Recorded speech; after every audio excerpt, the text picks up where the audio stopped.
The world called Maya a scammer and threw her out in the rain. But what she did next shocked Ethan.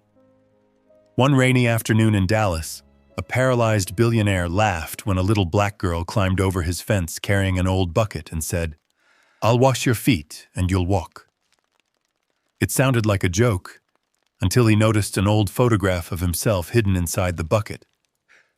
As days turned into weeks, the child everyone dismissed began uncovering secrets doctors had overlooked, exposing truths powerful people wanted buried, and awakening hope in a man who had given up on life. What began as an impossible promise soon became a story of kindness, betrayal, redemption, and a life-changing miracle that neither of them could have imagined. A light rain drifted across the sprawling backyard of Ethan Caldwell's mansion, turning the stone pathways dark and glossy beneath the gray Dallas sky. From where he sat in his wheelchair beneath the covered patio, Ethan watched the drops ripple across the surface of his swimming pool. The water reflected the clouds overhead, dull and lifeless, much like the way he felt most days. 3 years earlier, Ethan Caldwell had been one of the most respected technology entrepreneurs in America. His company had transformed industries. His face had appeared on magazine covers. Investors had fought for a chance to sit across a table from him. Now he spent most afternoons staring into the rain. The helicopter crash had taken more than the use of his legs. It had taken his marriage. It had taken his confidence. It had taken the future he once imagined. Doctors had called his condition permanent. Specialists from New York, Los Angeles, and Chicago had all reached the same conclusion. No recovery, no miracle, no second chance. At first, Ethan had fought. Then he had hoped. Eventually, he had stopped doing both. The automatic gate buzzed somewhere in the distance. A security vehicle rolled past the front driveway. Everything looked normal, until movement near the rear fence caught his eye. Ethan frowned. Someone was climbing over the wall. For a moment, he thought he was imagining it. Then a small figure appeared on the other side. A child. She dropped lightly onto the wet grass and adjusted something she was carrying. Ethan blinked. The girl couldn't have been older than 9. She wore faded sneakers, a yellow raincoat that looked 2 sizes too large, and jeans with patched knees. In one hand, she carried a worn plastic bucket. In the other was a folded white towel. "What in the world?" Ethan muttered. The girl looked around the massive backyard as if she had entered another planet. Then she spotted him. Instead of running away, she smiled. A calm, confident smile, the kind adults rarely carried. She started walking directly toward him. Ethan reached for the call button attached to his chair. Security would be here in seconds. Yet something about her stopped him. She wasn't afraid. She wasn't nervous. She wasn't acting like someone trespassing onto the property of a billionaire. She walked with purpose. When she reached the patio, rainwater dripped from the edge of her hood. She set the bucket down carefully. Then she looked directly into Ethan's eyes. "My name is Maya Brooks," she said. Ethan stared. The girl sounded polite, respectful, completely serious. "Do your parents know you're here?" he asked. She ignored the question. Instead, she unfolded the old towel and placed it neatly across her lap. Then she knelt on the wet stone floor. Ethan frowned harder. "What are you doing?" Maya took a slow breath. The rain seemed to quiet around them. For a brief moment, the entire world felt strangely still. Then she spoke. "I'll wash your feet," she said softly. Ethan raised an eyebrow. "And you'll walk," silence. For 1 second. 2. Then Ethan laughed. Not because it was funny, because it was impossible. The sound echoed beneath the patio roof. Maya didn't laugh. She didn't even smile. She simply waited. Ethan shook his head. "Kid, You have absolutely no idea who you're talking to. I know exactly who I'm talking to. Really? You're Ethan Caldwell, he smirked. Most people know that. You're lonely. The smile disappeared from his face. Maya continued. You stopped believing people when they tell you things can get better. Ethan felt an unexpected irritation rise inside him. Who told you that? My grandma. That answer only confused him more. Your grandmother knows me? Maya looked down at the bucket. Not exactly. The rain intensified. Thunder rumbled somewhere far away. Ethan studied the little girl. She didn't look dangerous. She didn't look manipulative. She looked like a child. A very poor child. Yet somehow she stood before him with the confidence of someone carrying a secret. Maya, Ethan said carefully, how did you even get in here? I climbed the fence. Why? Because I needed to see you. Security still hadn't arrived. That annoyed Ethan. Yet he hadn't pressed the emergency button either. Something kept him listening. Something he couldn't explain. Maya slowly reached into the bucket. You don't believe me? No, Ethan admitted. I know. Then why are you here? Because my grandma told me some people stop healing long before their bodies do. Ethan leaned back. His jaw tightened. 3 years. 3 years of doctors. 3 years of therapy. 3 years of hearing strangers tell him to stay positive. He was tired of all of it. You should go home, he said. Instead of leaving, Maya pulled something from the bucket. A photograph. Old, worn, slightly faded by time. She held it carefully. Ethan's eyes drifted toward it. At first he barely paid attention. Then he froze.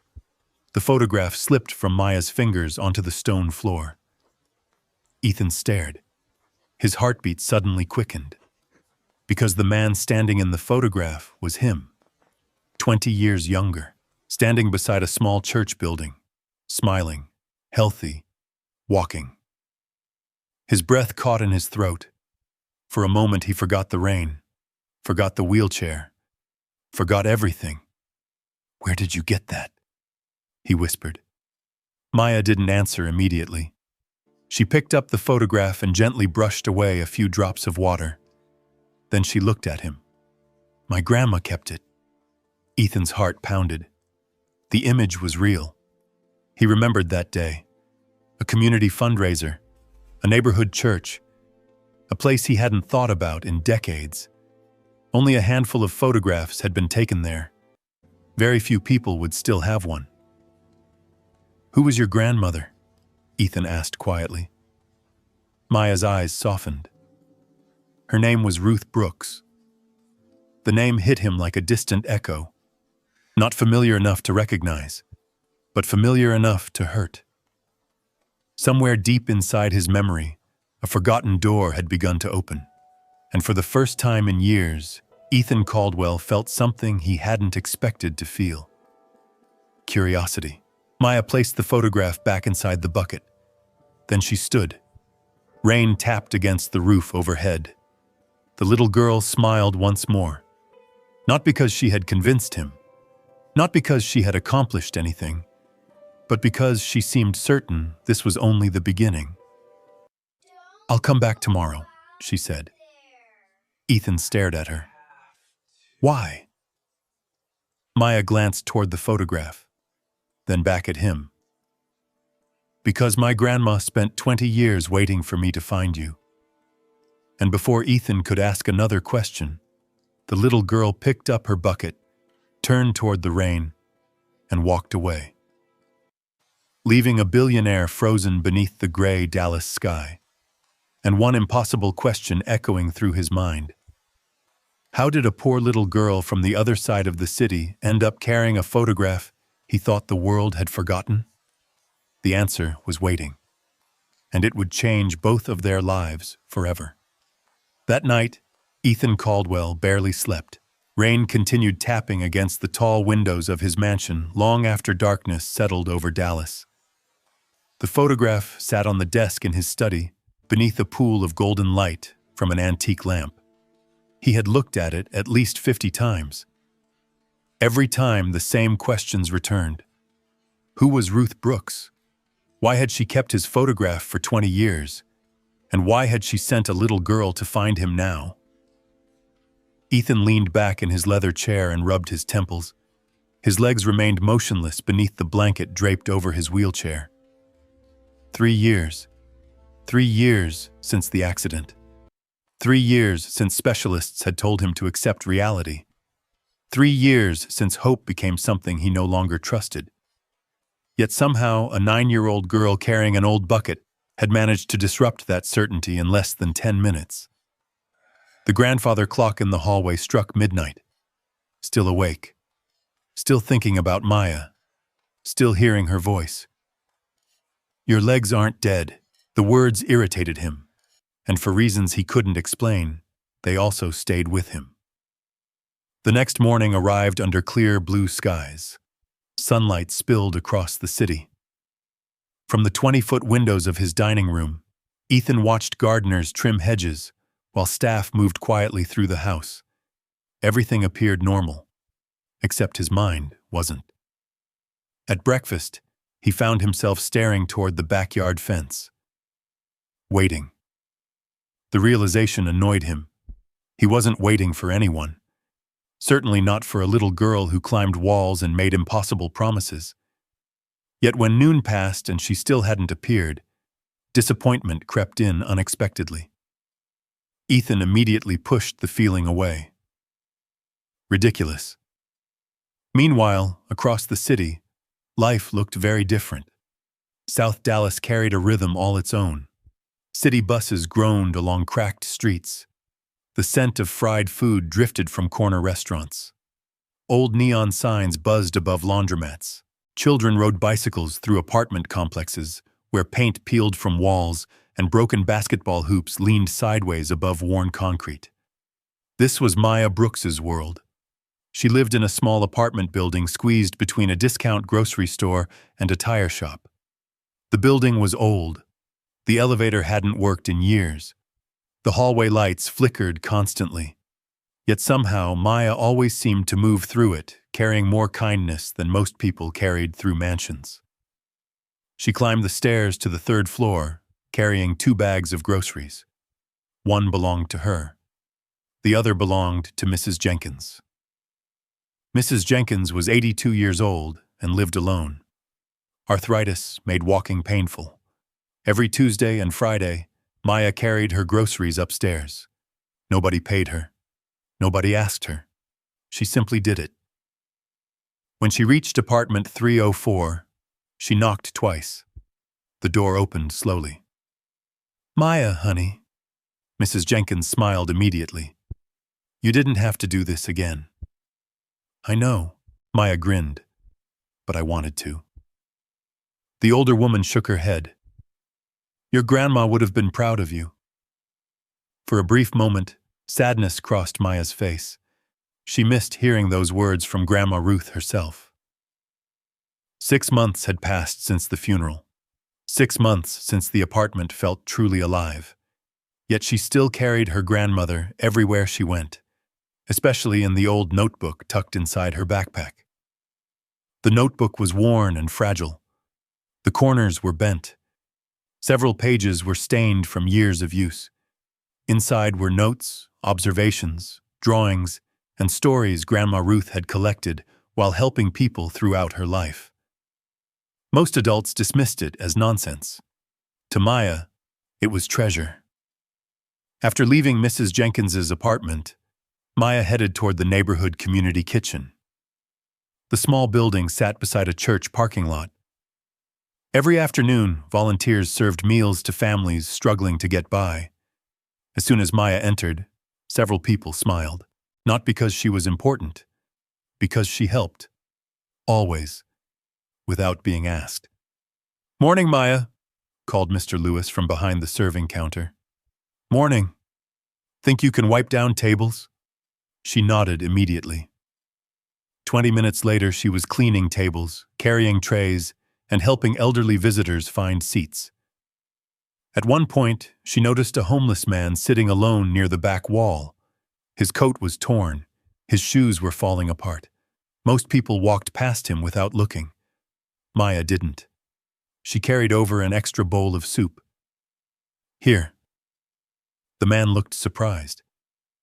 "Thank you." She smiled. "My grandma said nobody should eat alone." The man lowered his eyes. For a second, he looked like he might cry. Those moments happened often around Maya. People felt seen, even when nobody else noticed them. Unfortunately, not everyone appreciated her kindness. Later that afternoon, Maya sat outside the community kitchen reading Grandma Ruth's notebook. A group of teenagers walked by. One of them laughed. "There goes the little healer." Another rolled his eyes. "Still trying to fix people with magic water?" The others laughed. Maya looked down at the notebook. She had heard it all before. Weird girl, crazy girl, church girl, magic girl. The words still hurt. She simply didn't show it. One boy pointed toward the notebook. "You really think that old thing knows more than doctors?" Maya remained quiet. The teenagers eventually left. Their laughter echoed down the sidewalk. For several moments, Maya stared at the pages. Then she opened to a section written entirely in Grandma Ruth's handwriting. The ink had faded slightly, but the words remained clear. "Some wounds live in the body. Others live in the heart. If you heal only one, the other keeps hurting." Maya smiled softly. That sounded exactly like Grandma Ruth. The old woman had spent her life helping people nobody else cared about. She never claimed to perform miracles. She simply listened. She cared. And sometimes that changed everything. As the afternoon sun lowered across Dallas, Maya turned another page. This page contained something different. A photograph had once been attached there. The edges of old tape remained visible. Beneath it, Grandma Ruth had written a name. Ethan Caldwell. Maya traced the letters gently. She remembered the first time she found that page. It had happened after the funeral, while sorting through Grandma Ruth's belongings. Most pages described patients, families, neighbors, church members. But Ethan's page was different. There were notes, questions, dates, and one sentence written near the bottom. "If anything ever happens to him, find him." Maya never understood why, until she saw Ethan's face on television. The moment she recognized him, she knew. Grandma Ruth had wanted her to find him, so she did. Simple as that. The sound of a city bus pulling up nearby snapped her back to the present. She closed the notebook, checked the time. 3 o'clock. A small smile appeared, because she had somewhere to be. Across the city, beyond the neighborhoods where nobody believed her, beyond the community kitchen, beyond the cracked sidewalks. At a mansion where a lonely billionaire sat staring at the world through a wheelchair. A man who didn't believe her either. Yet. Maya stood, picked up her old bucket, folded the white towel carefully, then started walking toward the bus stop. She didn't know exactly how she was going to help Ethan Caldwell. She only knew one thing. Grandma Ruth had trusted her, and that was enough. Several miles away, Ethan sat once again beneath the backyard patio.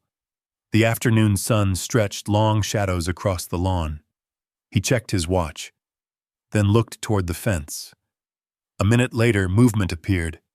A small figure in a yellow raincoat, carrying an old bucket, walking toward him with the same fearless smile. And this time, Ethan realized something that unsettled him more than anything she had said yesterday. He was actually glad she came back. But he still didn't know why. And neither of them realized that hidden inside Grandma Ruth's notebook was a secret capable of changing everything Ethan believed about his accident. A secret, waiting to be uncovered. A secret that would soon put powerful people in danger and place Maya directly in the middle of a fight she never saw coming. The late afternoon sun cast long golden shadows across Ethan Caldwell's backyard as Maya approached the patio carrying her bucket. This time, security noticed her. 2 guards immediately started moving toward the fence. "Sir, she's back," one of them said into his radio. Ethan looked up from the financial report resting on his lap. For a brief moment, he considered telling them to remove her. That would have been the simplest solution. The most logical one. The solution the old Ethan Caldwell would have chosen without hesitation. Instead, he surprised himself. "Let her through." The guards exchanged confused glances. "Sir? You heard me." The men stopped. Maya continued walking across the lawn. The bucket swung gently beside her. The same yellow raincoat. The same old towel. The same impossible confidence. She reached the patio and smiled. "Hi, Mr. Caldwell." Ethan folded the report. "You came back. You sound surprised." "I am." Maya set down the bucket. "I told you I would." Something about her certainty made Ethan shake his head. Most adults broke promises. Most business partners broke promises. Most friends disappeared when life became difficult. Yet this child treated her word like something sacred. She sat down on the edge of the patio. For several moments, neither spoke. Birds chirped in distant trees. The fountain bubbled quietly nearby. Finally, Ethan broke the silence. "What exactly did your grandmother tell you about me?" Maya looked thoughtful. "Not much." "Then why did she keep my picture?" "Because she said one day you'd need help." Ethan laughed softly. Looks like she was right. The words came out more bitter than he intended. Maya noticed. She always seemed to notice. "You're sad." Ethan looked away. "No." "Yes, you are." The blunt honesty caught him off guard. Children usually feared him. Employees certainly did. Board members chose every word carefully around him. Nobody simply looked him in the eye and said what they thought. Nobody except Maya. "I'm fine," he replied. "No, you're not." The certainty in her voice irritated him. "You're very confident for a 9-year-old. My grandma said people usually get angry when someone tells the truth." That almost made Ethan smile. Almost. Before the accident, people called him confident, visionary, relentless. Now most days he simply felt tired. Very tired. The kind of exhaustion sleep couldn't fix. Maya opened the bucket. Inside were several folded cloths, a small bottle, a few dried leaves, the old photograph, and Grandma Ruth's notebook. Ethan's eyes lingered on the notebook. "You carry that everywhere?" "Every day. What if you lose it?" Maya immediately hugged it closer. "I won't." There was something protective in her voice, something emotional. Ethan recognized it, because he used to feel the same way about certain things, before life changed, before everything fell apart. The thought pulled him backward. 3 years, back to the afternoon that destroyed everything. The helicopter had been returning from Austin. A routine trip. A quick meeting. Nothing unusual. Then bad weather arrived. Suddenly. Violently. Minutes later, Ethan's world became twisted metal, shattered glass, and months of hospitals. When he finally woke up, doctors delivered the news. His spinal injury was severe. Recovery was unlikely. The word unlikely eventually became impossible, then permanent. Eventually, everyone stopped discussing recovery altogether, including Ethan. He remembered the day his wife left, not because she didn't love him, because she couldn't watch him disappear. The man she married had been energetic, driven, passionate. After the accident, he became distant, angry, hopeless. She lasted nearly 2 years before moving out. His son Daniel blamed everyone. The doctors, the company, the lawyers, even Ethan himself. Now they barely spoke. Sometimes weeks passed without a phone call. The mansion became quiet. Too quiet. Staff moved carefully around him. Visitors became rare. Conversations became shorter. One by one, people drifted away. Only the money remained. Money filled rooms. Money paid doctors. Money bought wheelchairs. Money maintained mansions. But it couldn't fill silence. And there was a lot of silence. Maya's voice interrupted the memory. "What are you thinking about?" Ethan blinked. He hadn't realized he had drifted away. "Nothing. My grandma used to say people only stare like that when they're remembering something painful." He looked at her. "You know, for someone who's 9, you talk like you're 90. She smiled. "My grandma talked enough for both of us." That answer made him chuckle, a genuine chuckle. The first one in days, maybe weeks. Maya noticed. Her eyes brightened. "There it is? There what is?" A smile. Ethan rolled his eyes. "Don't get excited. You forgot how to do it." "No, I didn't." "Yes, you did." Again with the certainty. Again with the honesty. Yet strangely, he didn't mind. The conversation felt easy, natural, something he hadn't experienced in a long time. A sudden voice interrupted them. "Father?" Both turned. Daniel Caldwell stood near the patio entrance. Tall, well-dressed, expensive watch, expensive shoes, expensive frustration. The expression on his face darkened immediately when he saw Maya. "What is she doing here?" Maya lowered her eyes. She had seen that look before. The look people gave when they assumed things about her before learning her name. Ethan sighed. "She's visiting. She's trespassing." Daniel walked closer. His gaze shifted to the bucket, then the notebook, then Maya herself.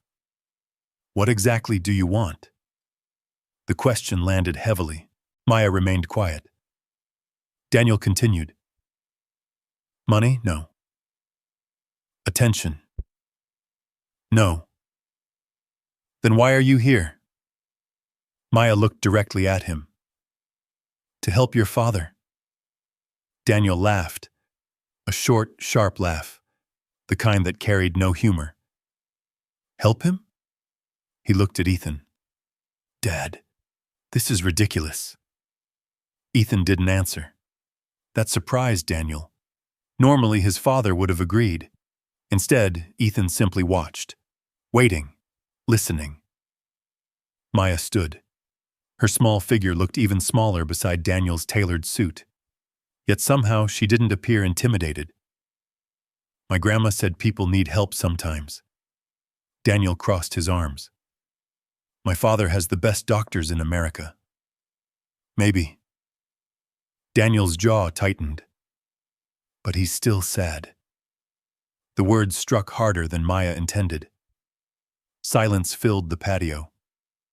Daniel glanced toward Ethan. For a moment, guilt flashed across his face. Then it disappeared. "You're a child." "Yes." "You don't know anything about our lives." "No." "Then stop pretending you do." The cruelty wasn't extreme, but it was enough. Enough to make Maya look down. Enough to remind her she didn't belong here. Enough to reopen wounds she knew well.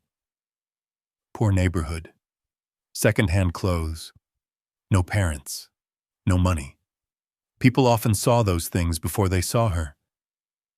Daniel turned back toward Ethan. "Dad, this needs to stop." Ethan's expression hardened. "Leave it alone." Daniel looked stunned. What? I said leave it alone.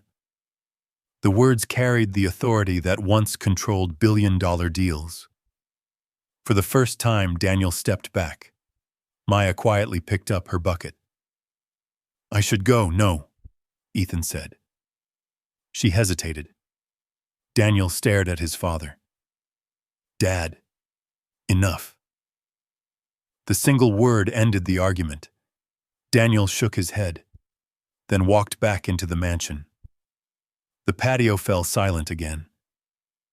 Maya sat down slowly. Her smile was gone. Ethan noticed.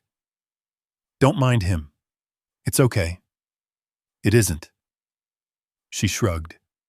I'm used to it. The answer hurt more than Ethan expected. Used to it.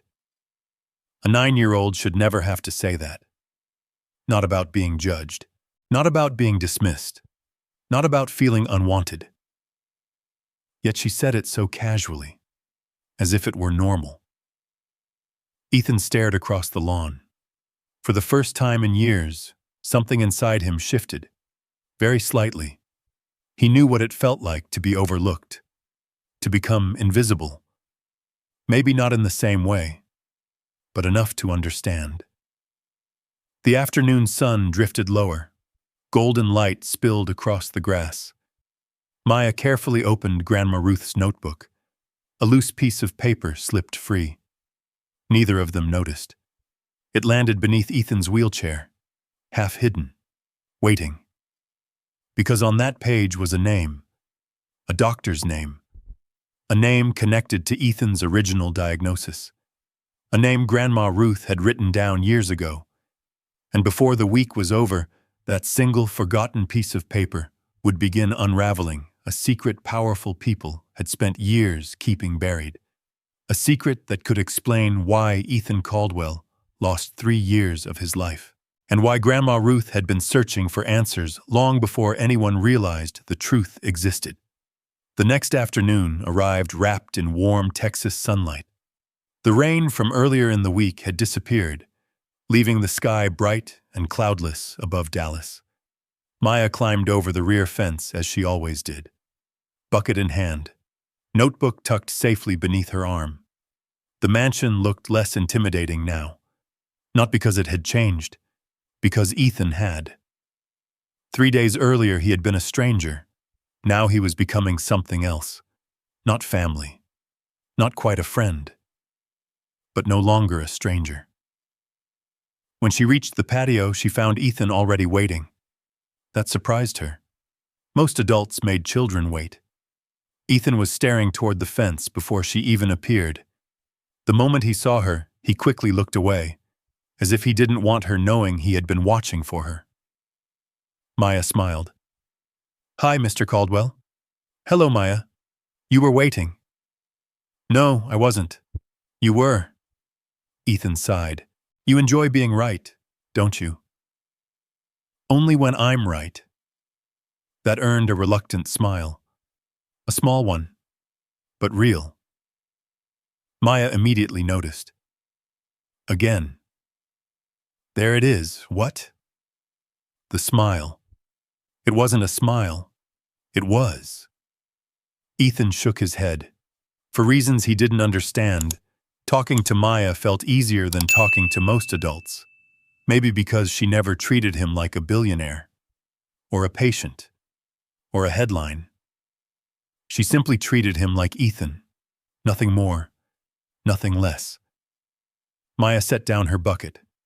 Today she moved differently, more confidently, more purposefully, almost like she had arrived to begin something important. Ethan noticed. What are you doing today? Maya unfolded the old white towel. My grandma called it waking up sleeping feet. Ethan leaned back. There it is again. What? That phrase? Maya smiled. My grandma used it all the time. She removed several small cloth packets from the bucket, then a jar filled with coarse salt, then a few dried herbs, rosemary, chamomile, mint. The scents immediately drifted into the warm afternoon air. Fresh, comforting, familiar. Oddly familiar. Ethan couldn't remember why. Maya poured warm water into a shallow basin she had brought inside the bucket. Steam rose softly. "Where did you learn all this?" "My grandma. And she taught you when you were what? 6, 5. Ethan laughed. "You remember all of it?" "I remember the important parts." There was no arrogance in her answer, only honesty. That was becoming her trademark. She gently placed the herbs into the water, then stirred them. The scent became stronger. Something about it reminded Ethan of childhood. Church dinners, family gatherings, summer evenings long forgotten. For a brief second, he wasn't a billionaire. He wasn't a patient. He wasn't trapped inside a wheelchair. He was simply a boy remembering simpler days. Maya looked up. "You remembered something." Ethan stared. "How do you keep doing that?" "Doing what?" "Knowing. My grandma said people talk even when they don't use words." Ethan had no response. Maybe because part of him feared she was right. Maya rolled the basin closer. "Can I?" Ethan looked down at his motionless legs. 3 years. 3 years since anyone touched them outside a hospital. Physical therapists had, doctors had, specialists had. But that felt different. Clinical, mechanical. This felt personal, human. For reasons he couldn't explain, he nodded. Maya carefully removed his shoes, then his socks. She did it gently, respectfully, without pity. That mattered more than Ethan expected. People usually pitied him. He hated that. Maya never did. She lowered his feet into the warm water. The heat spread across skin that had felt disconnected from the world for years. Ethan closed his eyes. The sensation wasn't dramatic. It wasn't miraculous. But it felt pleasant. And pleasant had become rare. Maya began washing his feet slowly. Not like a nurse. Not like a therapist. Like someone caring for another human being. No rush. No performance. No expectation. The water rippled softly. Birds sang somewhere beyond the garden. The fountain murmured nearby. For several minutes, neither spoke. The quiet felt peaceful. Then Maya finally asked, "Do you miss her?" Ethan opened his eyes. The question struck instantly, painfully. He already knew who she meant. His wife, Claire. The woman who once loved him. The woman who couldn't stay. The woman he still thought about every day. Yes. The answer came before he could stop it. Maya nodded. "My grandma said missing someone is proof they mattered." Ethan swallowed. The lump in his throat surprised him. "Your grandma was very wise. She'd like you." That almost made him laugh. "She never met me. She knew enough." Ethan looked away. The conversation settled into silence again. A few moments later, Maya gently pressed her thumb against the sole of his foot. Then another spot. Then another. Each movement seemed deliberate, almost practiced. "Does this hurt?" "No." "This?" "No." She moved higher, pressed again. Ethan frowned. For the briefest moment, something, tiny, almost impossible, a faint spark, like static electricity, gone instantly. But there. Ethan's eyes widened. Maya froze. "What?" He looked down. His heart began beating faster. "Do that again," She pressed the same spot. Once, twice, 3 times. There. Again. A faint tingling, barely noticeable, but real. Very real. Ethan stared. The world seemed to narrow around that tiny sensation. 3 years. Nothing. Then this. Not movement. Not recovery. Just a whisper. But enough to make him question everything. Maya's eyes lit up. You felt something. Ethan remained silent. His mind raced. It could be nothing. It could. It might be my imagination. It might. You don't sound worried. Maya smiled. My grandma always said sleeping things wake up slowly. For the first time, Ethan didn't dismiss the phrase. Because for the first time, he wanted it to be true. The sound of footsteps interrupted them. The mansion's head housekeeper appeared from the patio doors. Margaret Dawson. 70 years old. Sharp eyes. Perfect posture.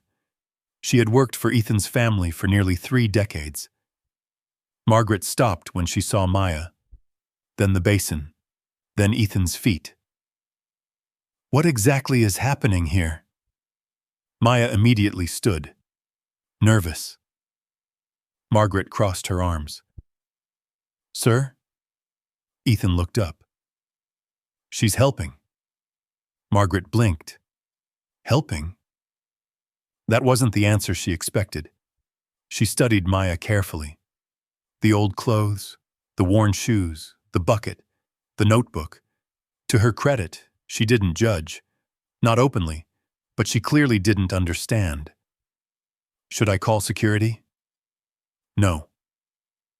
The answer came instantly. Margaret looked surprised. Ethan rarely answered that quickly anymore, especially about anything. Very well, sir. She left, but not before giving Maya one final, curious look. As the doors closed again, Maya slowly sat back down. You trust me? Ethan considered the question. Trust, a dangerous word, one he had stopped using years ago. I don't know, Maya nodded. That's okay. Why? Because trust grows. Simple. Again. Always simple. That was Maya's gift. She somehow made complicated things feel understandable. The afternoon drifted onward. The session ended shortly before sunset. Golden light stretched across the lawn. The city skyline shimmered in the distance. Maya dried Ethan's feet carefully with the old towel, then packed her things. As she lifted the basin, something caught Ethan's attention. A folded sheet of paper, partially sticking out from Grandma Ruth's notebook. The same loose page that had fallen beneath his wheelchair the day before, without Maya noticing. Ethan bent down, carefully picked it up. The paper was old, yellowed, fragile, and at the very top was a handwritten name. Dr. Victor Langford. The name hit Ethan instantly. His first neurologist, the doctor who had delivered the devastating diagnosis after the accident. Why would Grandma Ruth write down his name? More importantly, why were there question marks beside it? And why had she written a single sentence beneath it? Something about this diagnosis doesn't fit. Ethan stared at the page. A chill ran through him despite the Texas heat, because for the first time in 3 years, he wasn't wondering whether he could walk again. He was wondering whether someone had lied to him. And somewhere across Dallas, another person was about to discover that Ethan Caldwell had started asking questions. Questions certain powerful people desperately hoped would never be asked. The following morning, Ethan sat alone in his study before sunrise. The mansion was silent. The city beyond his windows still slept beneath a blanket of darkness. Yet Ethan had been awake for hours. The old page from Grandma Ruth's notebook rested on his desk. Beside it sat several folders containing medical records from the past 3 years. Dozens of appointments, hundreds of tests, thousands of pages, and one name, Dr. Victor Langford. Ethan stared at it again. The same doctor who had looked him in the eye after the accident. The same doctor who had told him recovery was impossible. Permanent. Final. Over. At the time, Ethan had believed him. Everyone had. Now he wasn't so sure. A soft knock interrupted his thoughts. "Come in." The door opened. His attorney, Charles Whitmore, stepped inside. Charles had worked for Ethan nearly 15 years. Sharp suit, sharp mind, sharp instincts. The kind of man who noticed trouble before it arrived. Unfortunately, trouble had already arrived, and her name was Maya Brooks. Charles took one look at the page on Ethan's desk. "What are you doing?" Ethan leaned back. "Reviewing old records." Charles frowned. "Why?" "Because I have questions." "About?" Ethan slid the paper across the desk. Charles read it.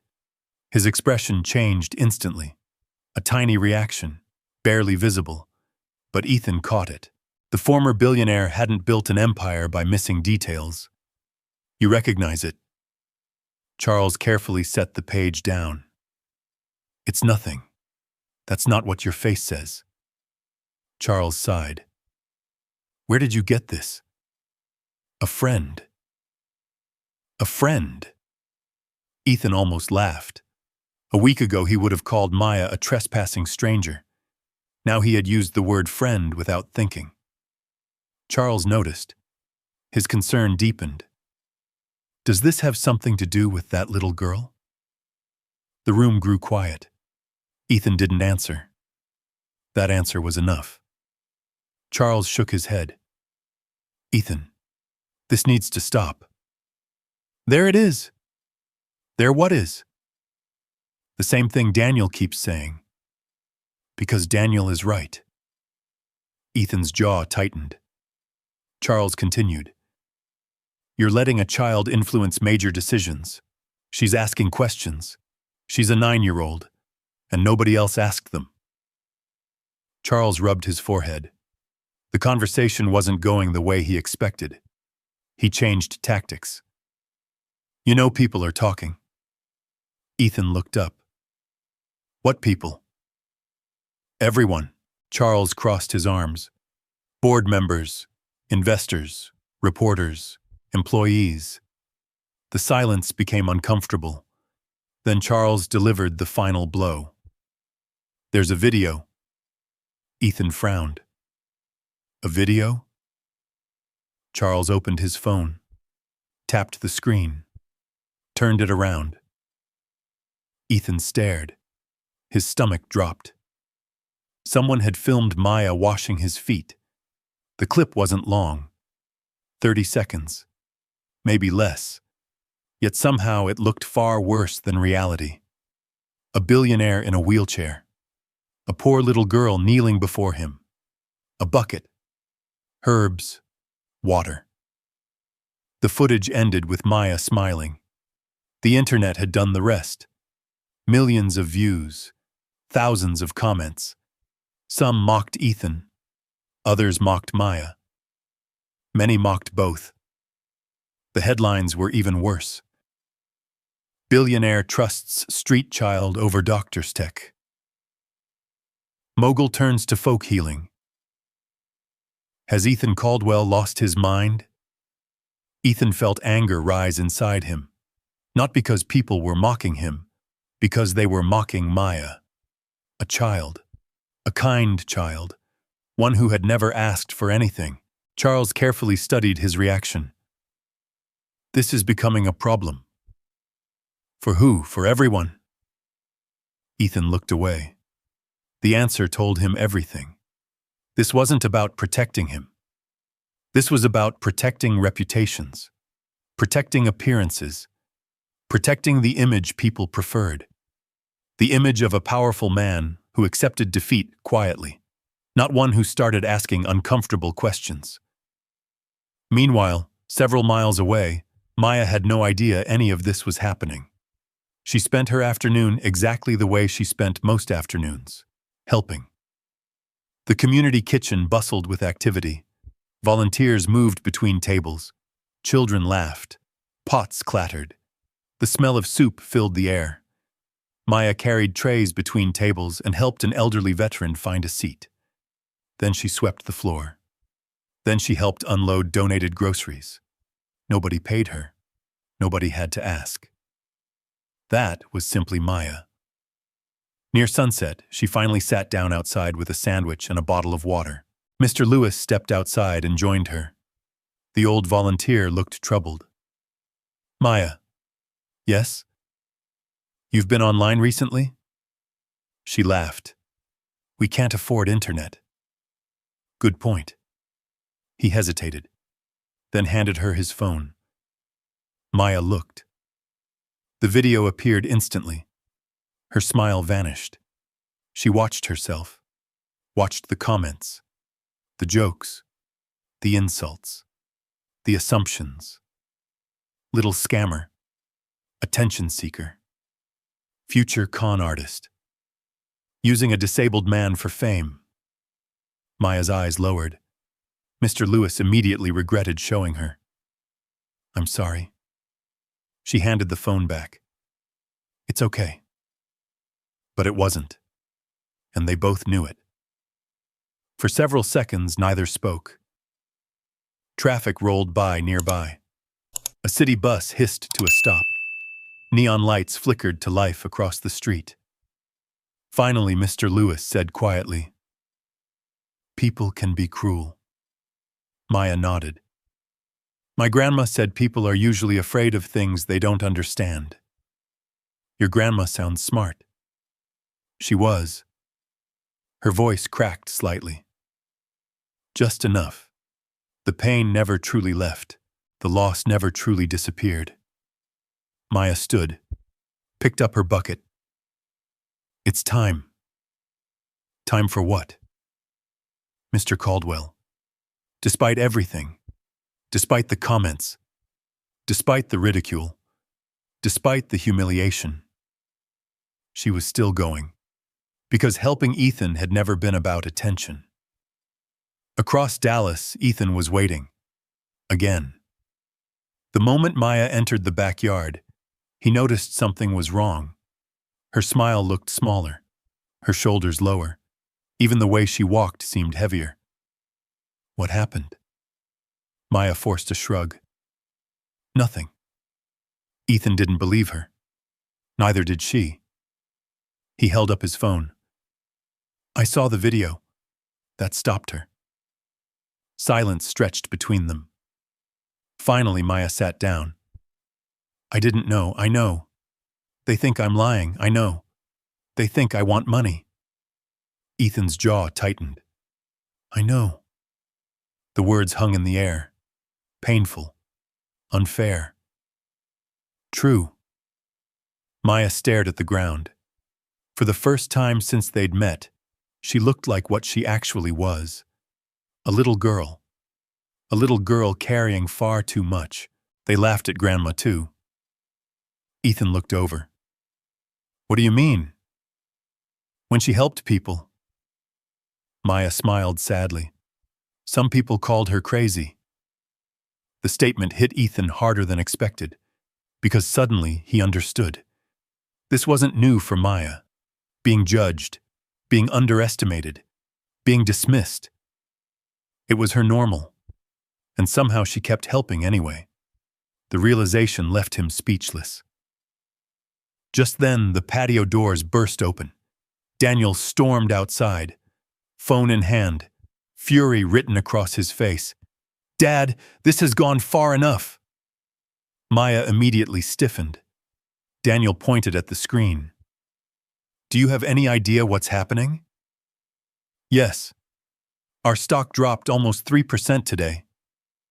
Ethan blinked. That's what you're worried about? Of course I'm worried. Daniel's voice rose. The board is worried. The media is watching. Everyone thinks you've lost control. Maya quietly lowered her eyes. Daniel noticed, and somehow became even angrier. Look at this. He held the phone toward her. More comments, more ridicule, more cruelty. You see what this is causing? Maya stood slowly. I should leave. No. The word came from Ethan. Firm, immediate. Daniel stared. Dad. No. Ethan's voice carried a force Daniel hadn't heard in years. The force that once commanded boardrooms. The force that built an empire. For the first time, Daniel looked uncertain. Ethan turned toward Maya. Sit down. She hesitated, then obeyed. Daniel shook his head. You're choosing her over your own family? The accusation lingered. Heavy, dangerous. Ethan's expression hardened. No. He paused. I'm choosing kindness over fear. Silence. Absolute silence. Daniel looked stunned. So did Maya. For a moment, nobody moved. Nobody spoke. Finally, Daniel turned and walked back into the mansion. The patio door slammed behind him. The sound echoed across the backyard.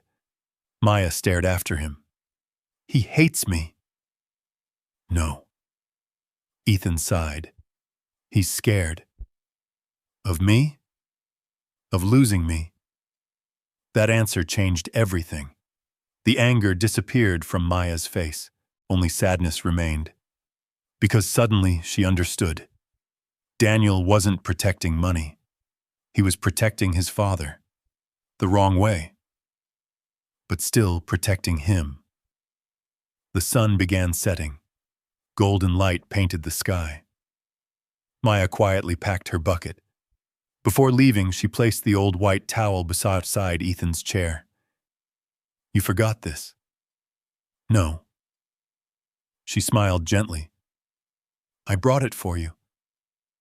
Ethan frowned. Why?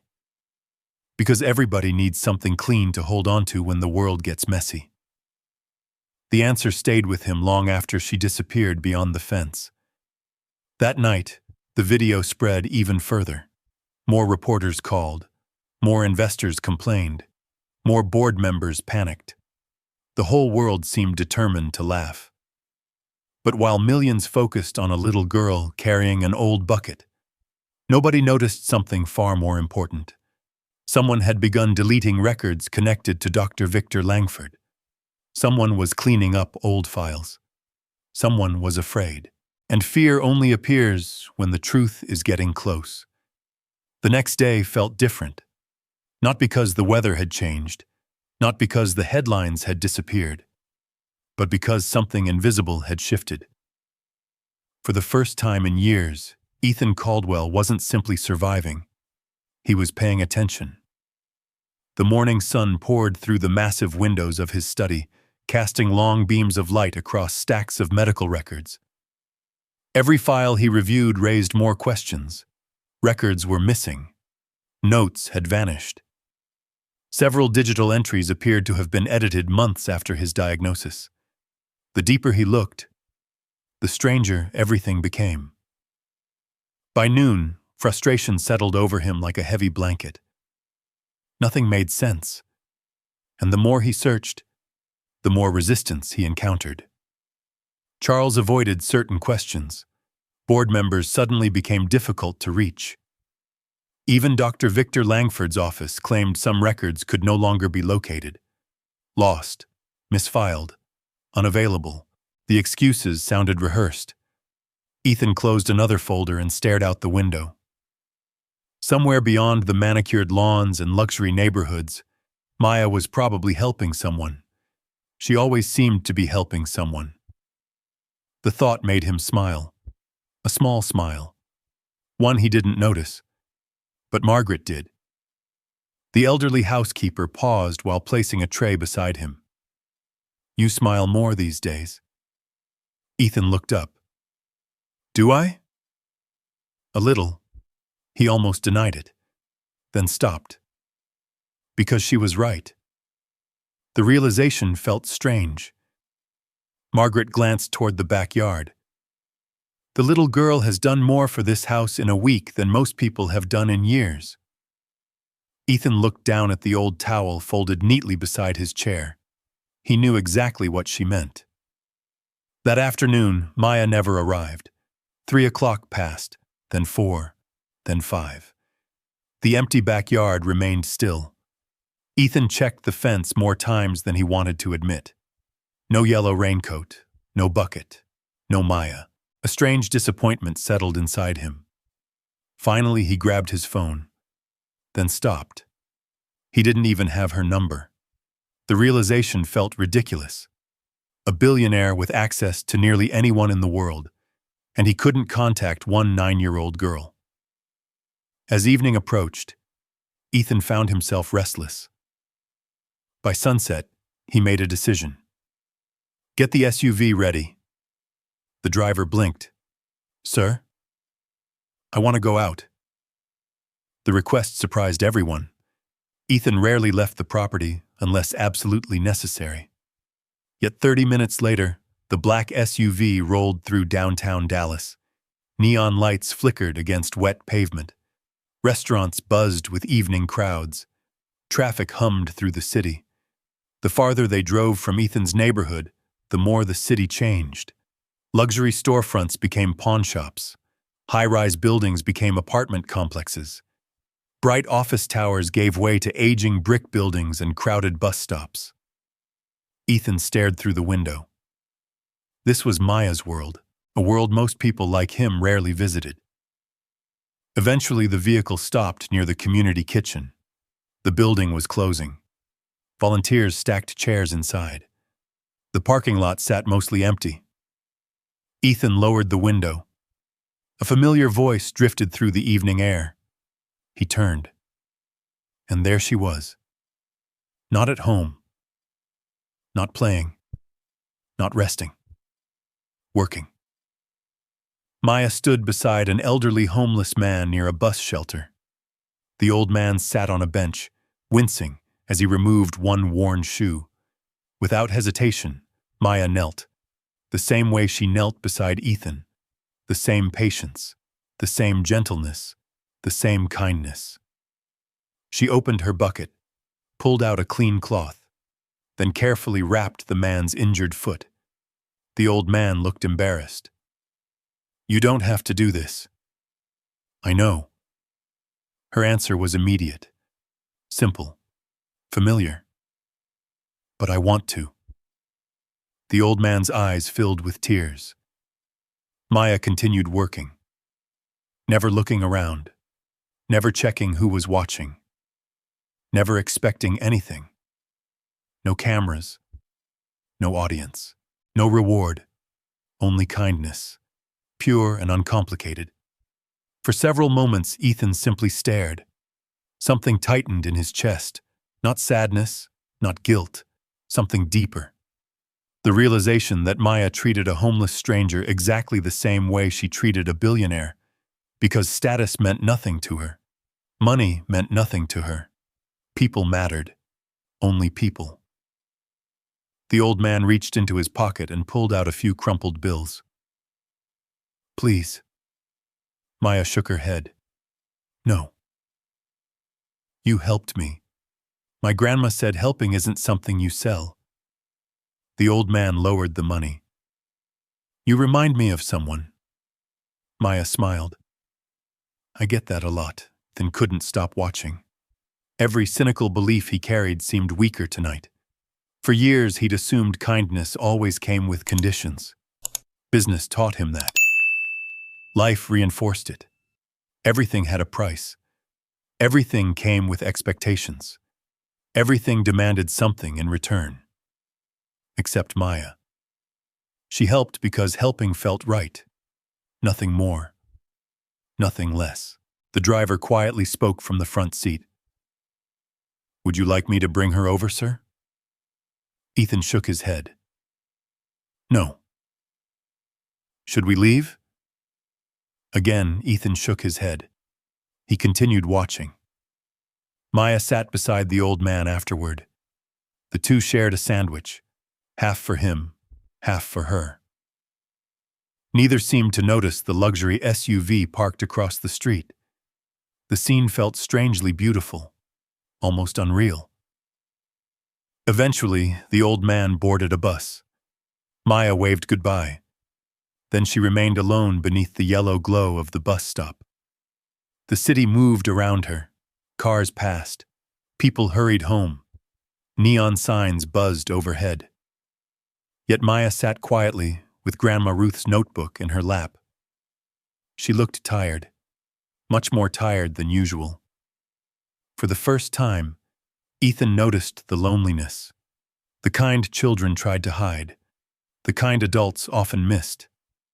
She sat there reading the notebook as if it were the last connection she had left to someone she loved. And suddenly, Ethan understood something. Maya wasn't helping people because she was strong. She was helping people because she knew what it felt like to hurt. The realization struck him harder than any medical report. For years, he had been surrounded by professionals trying to fix his body. Yet a little girl carrying grief inside her heart had somehow begun healing something much deeper: his spirit. The thought lingered as Maya finally stood. She carefully packed away the notebook, then started walking home alone. No parent waiting, no car, no one coming to get her. Just a little girl carrying a bucket through the evening streets of Dallas. Ethan watched until she disappeared around the corner. Only then did he speak. "Take me home." The SUV pulled away, but the image stayed with him. A child helping strangers in the dark, expecting nothing. As the vehicle crossed the city, Ethan stared out the window. For the first time since the accident, he wasn't thinking about himself. He was thinking about Maya, about her grandmother, about the notebook, about the mysterious warning written beside Dr. Langford's name, and about a question that suddenly felt impossible to ignore. Why had Grandma Ruth been investigating his diagnosis years before Maya ever met him? Back at the mansion, another surprise was waiting. Margaret handed him a sealed envelope that had arrived by courier. No return address. No sender. Nothing. Inside was a single photocopied document, an insurance memo, dated 3 years earlier. Across the top was a sentence highlighted in yellow. Claim costs reduced if recovery possibility is classified as 0. Beneath the sentence appeared several signatures, including one name Ethan recognized instantly: Dr. Victor Langford. Ethan's blood ran cold. Because suddenly, this wasn't just about a mistake anymore. It looked very much like someone had wanted him to believe he would never walk again. And somewhere in Dallas, someone had just taken the first real step toward exposing the truth. Ethan barely slept that night. The insurance memo remained on his desk long after midnight. The highlighted sentence seemed to glow beneath the lamp. Claim costs reduced. If recovery possibility is classified as 0. He read it again, then again. Every time the same question returned. Why? Why would anyone want to erase even the smallest possibility of recovery? Money. The answer was obvious. Money had motivated people to do worse things than this. Yet somehow that realization felt colder than anything he had experienced since the accident. Because for 3 years he had trusted the diagnosis. He had trusted the experts. He had trusted the system. And now that trust was beginning to crack. By sunrise, Ethan had made a decision. He would get answers. Not next month, not next year, now. Meanwhile, on the other side of Dallas, Maya was already awake. Morning sunlight filtered through the thin curtains of her small apartment. The place felt quiet. Too quiet. Ever since Grandma Ruth passed away, mornings felt different. The apartment no longer carried the smell of herbal tea. No old gospel music drifted from the kitchen radio. No warm voice called her name. Only silence remained. Maya sat at the small table and opened the notebook. The same notebook she carried everywhere. The same notebook people mocked. The same notebook Grandma Ruth had protected for decades. As she turned the pages, she found herself stopping once again at Ethan Caldwell's section. Several pages were filled with observations. Dates, names, questions. Most of it made little sense to a 9-year-old. But one thing stood out. Again. The repeated appearance of Dr. Victor Langford's name. Grandma Ruth had written it multiple times, sometimes underlined, sometimes circled, sometimes followed by question marks. Maya frowned. Something about it bothered her. She couldn't explain why. Only that Grandma Ruth rarely wrote the same name more than once unless it mattered. Very much. A knock interrupted her thoughts. Mrs. Jenkins stood outside the apartment carrying a casserole dish. "I made too much food again." Maya smiled. The older woman always claimed she cooked too much. The truth was she worried about Maya eating alone. "Thank you." Mrs. Jenkins stepped inside. Her eyes immediately found the notebook. "Still reading that thing?" Maya nodded. "I think Grandma was trying to tell me something." The old woman sat down slowly. "What kind of something?" Maya hesitated, then told her about Ethan, about the photograph, about the notebook, about the doctor. Mrs. Jenkins listened carefully. When Maya finished, the old woman remained quiet for several seconds. Then she said something unexpected. "Your grandmother never trusted that doctor." Maya froze. "What?" Mrs. Jenkins nodded. "I remember." "You do?" "Years ago." The old woman stared toward the window, remembering.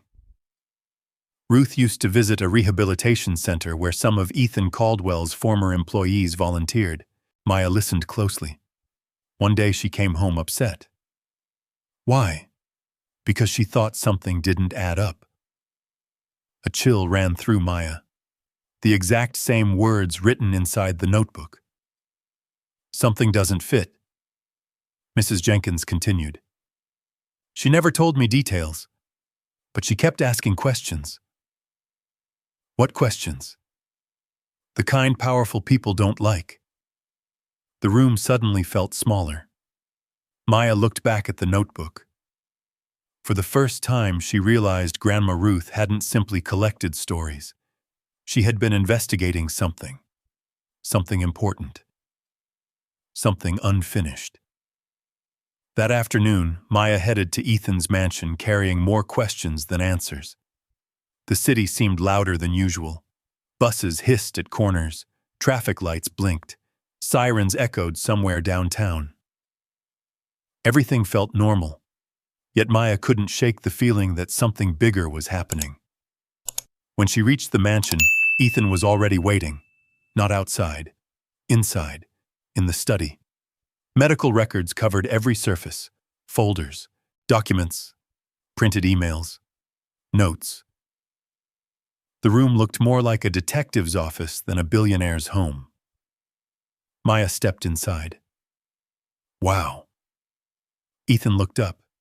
His eyes appeared tired, but different, focused, determined. "Hi." "What happened here?" Ethan gestured around the room. "I'm trying to figure out whether I've been lied to." The words hung heavily between them. Maya slowly approached. Then something caught her attention. A medical chart lying open near the edge of the desk. Symbols, diagrams, scans. She didn't understand most of it. Yet one image immediately triggered a memory. Her eyes widened. No way.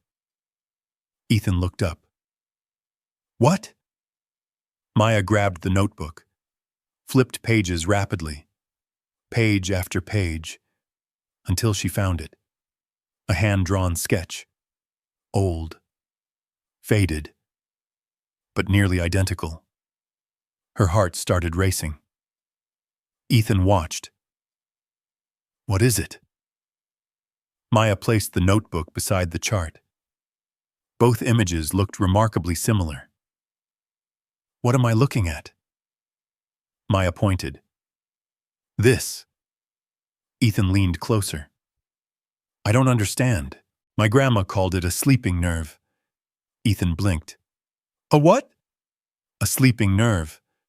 Maya, that's not a medical term. I know, but look.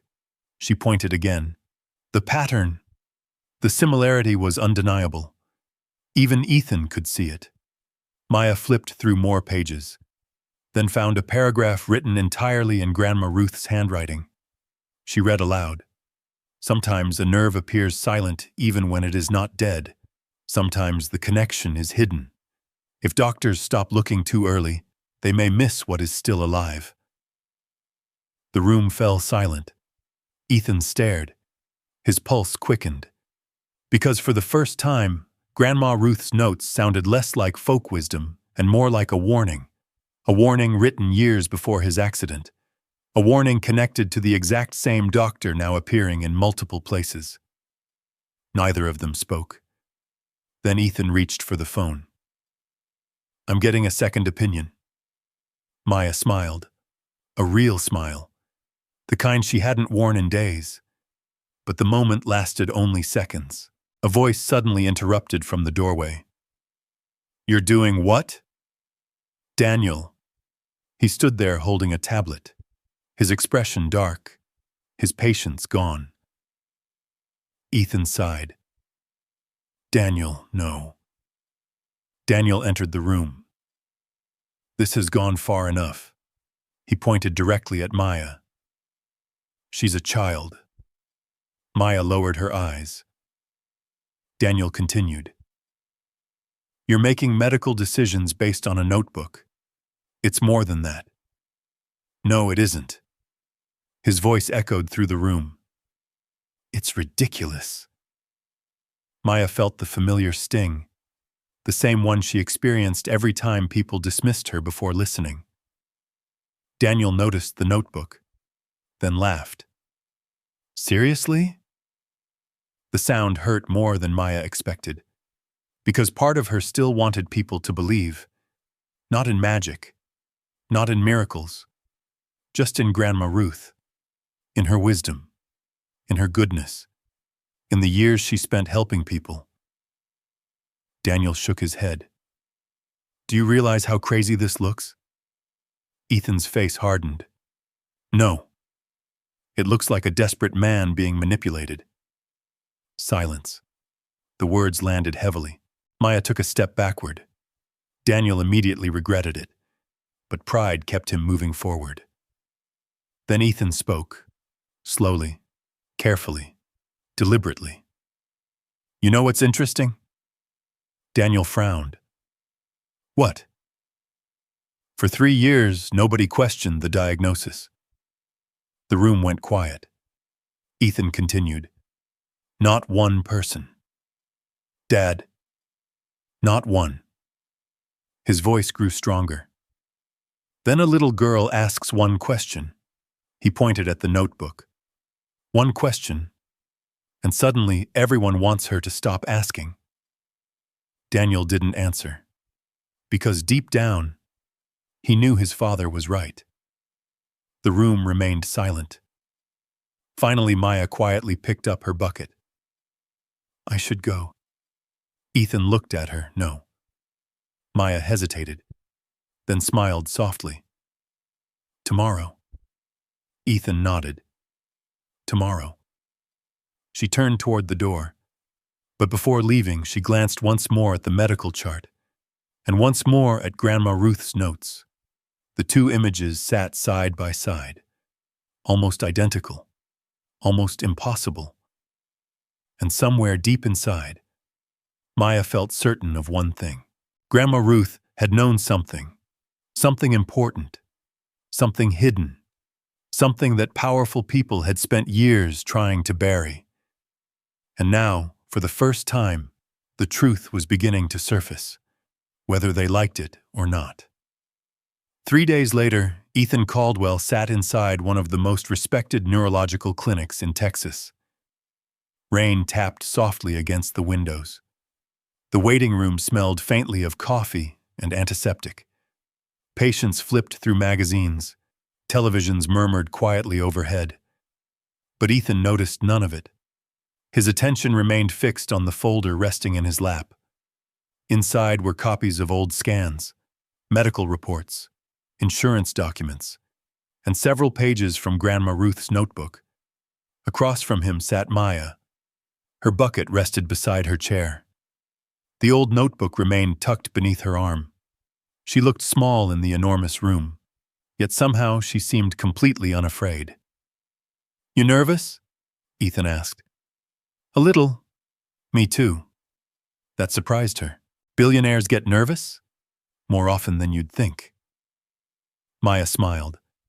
The clinic door opened. A woman in her early 50s stepped into the waiting room. Confident, professional, warm eyes. "Mr. Caldwell?" Ethan looked up. "I'm Dr. Samantha Reeves." The second opinion had finally arrived. An hour later, Ethan sat inside an examination room while Dr. Reeves studied his records. Silence filled the room. Occasionally she flipped another page, then another, then another. The deeper she looked, the more serious her expression became. Finally, she placed the file down. "What exactly made you seek another evaluation?" Ethan glanced toward Maya. The doctor followed his gaze. Her eyes softened. "You can tell me." Ethan took a breath, then told her everything. The notebook, the photograph, the questions, the strange sensation returning to his feet, the insurance memo, the missing records. Everything. Dr. Reeves listened carefully, never interrupting, never dismissing him. When he finished, she remained quiet for several moments. Then she asked a single question. "May I see the original scans?" Ethan nodded. The scans appeared on a nearby screen. Large images filled the room. Black, white, gray. Complex patterns only specialists truly understood. Dr. Reeves studied them carefully. Minutes passed. Then more minutes. The silence became unbearable. Finally, she leaned closer to the monitor, then frowned, then leaned even closer. Ethan immediately noticed. "What is it?" The doctor didn't answer. She continued examining the images.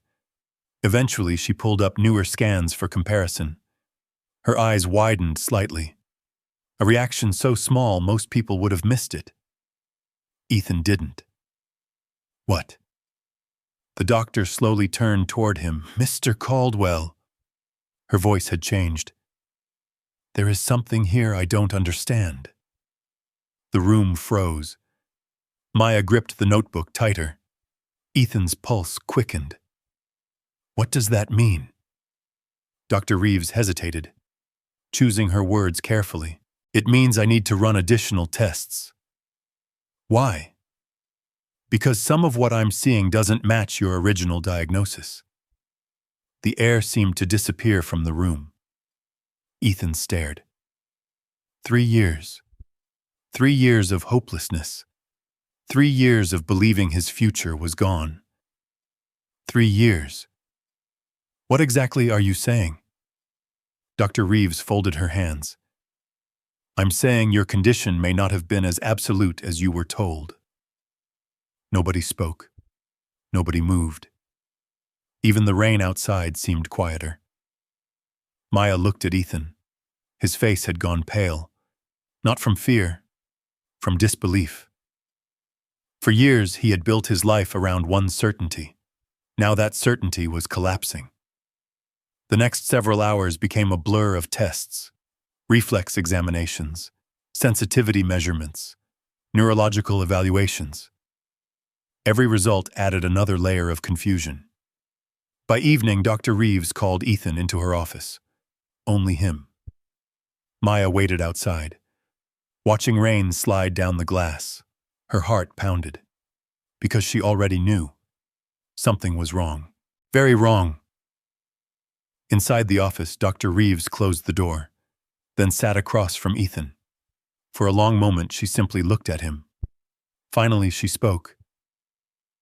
"Mr. Caldwell, I need you to understand something." Ethan remained silent. The injury was real. He nodded. "I know you were seriously hurt." Again, he nodded. "But..." The word hung in the air, heavy, dangerous. But what?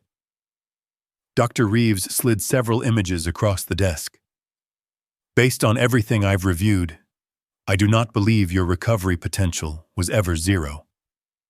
The room became completely silent. Ethan felt his heartbeat inside his ears. What? There were signs. She pointed at the scans. Small signs. Rare signs, but signs nonetheless. His breathing slowed, then stopped. Almost. For 3 years, every specialist had told him the same thing. Impossible. Permanent. Finished. Now one doctor had shattered all of it with a single sentence. There was a chance? A small one. How small? No one can say. The doctor's expression darkened. But it was not zero. Ethan stared at the scans. His hands trembled. Not zero. The words echoed endlessly. Not zero. Not impossible. Not finished. Not hopeless. Not zero. 3 years. 3 years stolen by those 2 words. What would have happened if therapy had started differently? Dr. Reeves remained silent. That silence answered everything. Ethan closed his eyes. A wave of emotion crashed through him. Grief, anger, regret, shock. 3 years. 3 years he would never get back. Outside the office, Maya sat quietly. The door eventually opened. Ethan emerged. His face looked different. She immediately stood. What happened? For several seconds he couldn't speak. Then finally he whispered, "You were right." Maya blinked. "What?" "You..." His voice cracked. "You and your grandma." The little girl stared. Ethan knelt as far as his wheelchair allowed, then placed a trembling hand over hers. The door was never completely closed. Maya didn't fully understand, but she understood enough, and for the first time since meeting Ethan, tears appeared in his eyes. Not tears of defeat, not tears of hopelessness. Something else. Relief, the possibility of hope. Yet the story wasn't over, not even close. Because later that night, another discovery arrived. A private investigator Ethan hired finally returned a report. The file contained dozens of pages, emails, internal communications, financial documents, and one devastating connection. Dr. Victor Langford had served as a paid consultant for North Star Insurance, the same company responsible for Ethan's accident settlement, the same company mentioned in the insurance memo, the same company that would have saved millions if Ethan never pursued long-term recovery treatment. Ethan read the report twice, then a third time. Each page deepened the horror. The conflict of interest had never been disclosed. Not once. Not ever. Someone had hidden it. Someone had protected it. Someone had benefited. The next morning, national news exploded. Not because Ethan spoke publicly, because someone leaked documents, anonymous sources, internal records, Questions, doubts. Suddenly, reporters were investigating. Law firms were calling. Board members were panicking. North Star Insurance issued statements, then revised those statements, then stopped answering questions altogether. The story was growing. Fast. Too fast. Meanwhile, Maya remained completely unaware of the storm she had helped create. She still showed up carrying her bucket, still helped strangers, still visited the community kitchen, still treated people the same way. But now something else had changed. When she arrived at Ethan's mansion that afternoon, he was waiting in the garden. The moment she approached, he lifted one hand. "Watch." Maya froze. Ethan closed his eyes, focused, concentrated. Then, his big toe moved, barely, almost invisible, yet undeniably real. Maya gasped. The bucket nearly slipped from her hands, again. The toe moved, tiny, weak, but real. Ethan stared at his foot, almost afraid to believe it. For several seconds, neither spoke. Then Maya smiled. The biggest smile yet. "I told you." Ethan laughed. The sound echoed across the yard. For the first time in years, it sounded alive. But while celebration filled the garden, across Dallas, several very nervous executives sat inside a boardroom staring at the same news reports, and one of them finally asked the question everyone feared. Who found the girl? Because they were beginning to realize something terrifying. The biggest threat to their secret wasn't a billionaire. It wasn't a lawyer. It wasn't a doctor. It was a little black girl carrying an old bucket and a dead grandmother's notebook. And she had just changed everything. For the first time in 3 years, Ethan Caldwell woke up excited. The feeling was so unfamiliar that it took him several minutes to recognize it. Morning sunlight streamed through the tall windows of his bedroom. The Dallas skyline shimmered in the distance. Birds chirped outside. And Ethan was smiling. Actually smiling. Not because the scandal surrounding North Star Insurance was growing. Not because lawyers were suddenly calling. Not because reporters had begun digging into Dr. Victor Langford's history.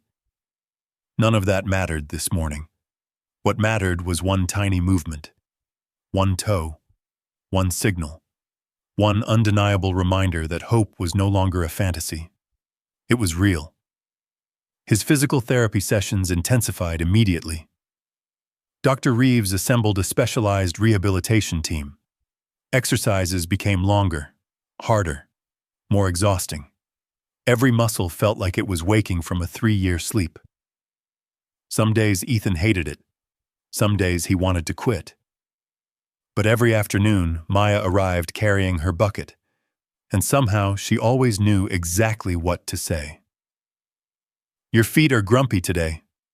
Ethan laughed. "They're not grumpy. They are. No, they're not. They are." The old familiar argument made both of them smile. The therapists often paused to watch, not because of Maya's techniques, because of her effect. Nobody had seen Ethan like this before. More importantly, neither had Ethan. Weeks passed. The media storm surrounding the insurance company continued to grow. Investigations expanded. Former employees came forward. Whistleblowers appeared. Questions multiplied. Meanwhile, Ethan focused on something far more important: learning to stand again. The first attempt happened inside a private rehabilitation room.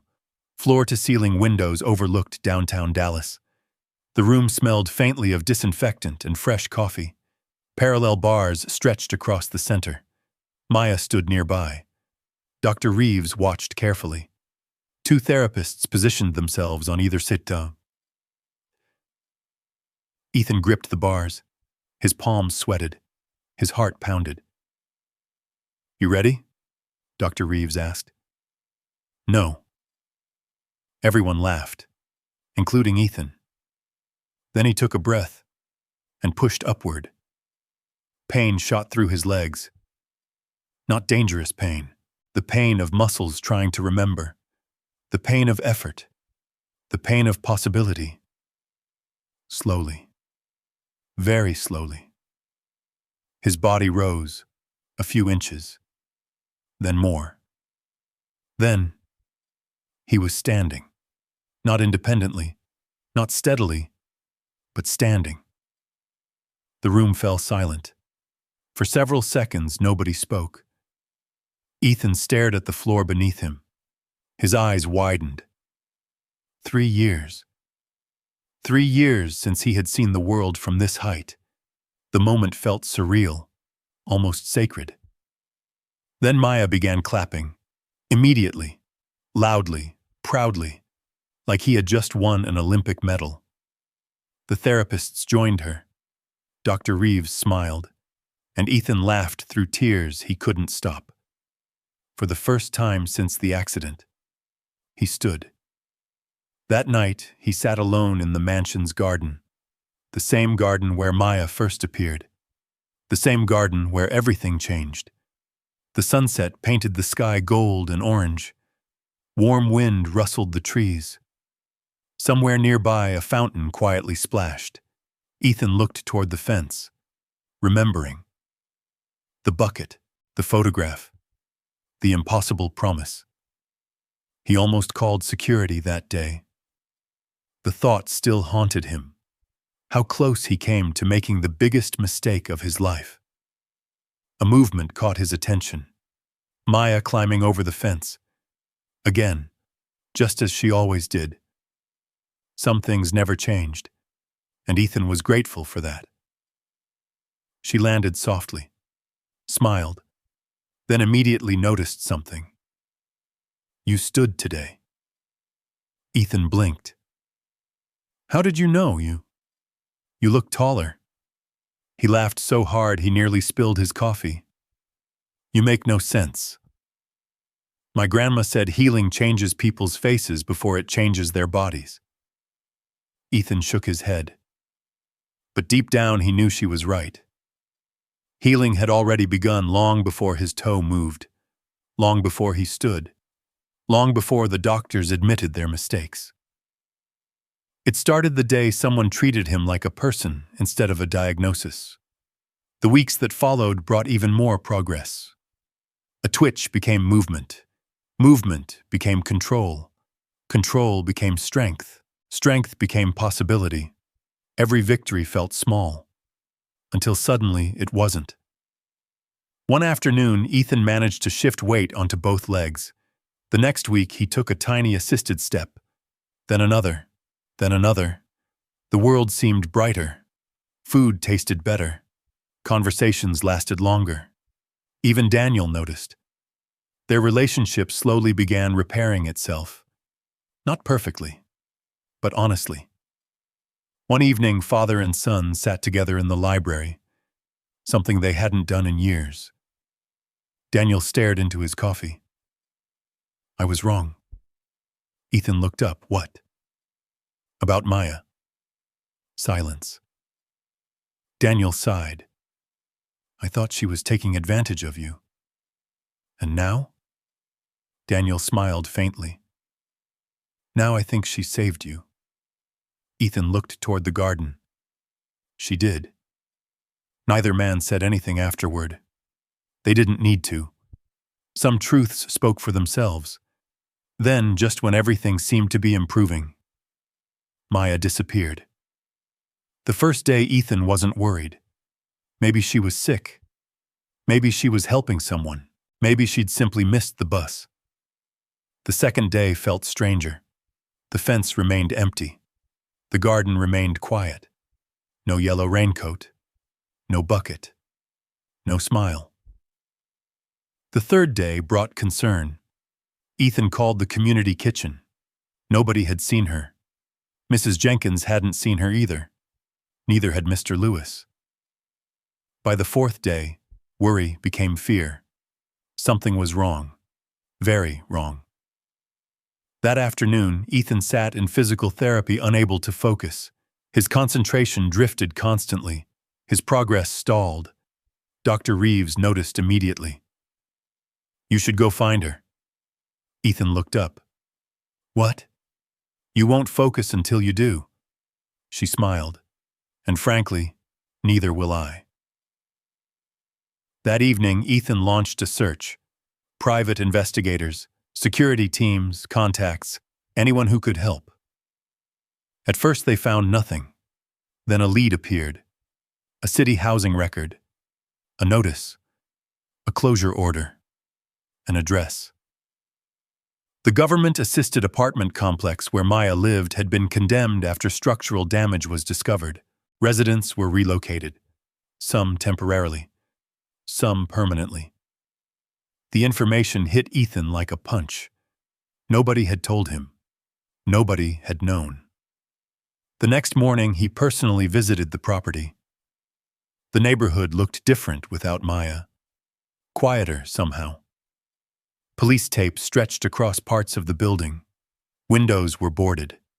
Families loaded belongings into cars. Children carried backpacks through parking lots. Lives uprooted overnight. Ethan stared at the empty apartment building. A terrible feeling settled inside him. Where would a 9-year-old girl go? Especially one with no parents.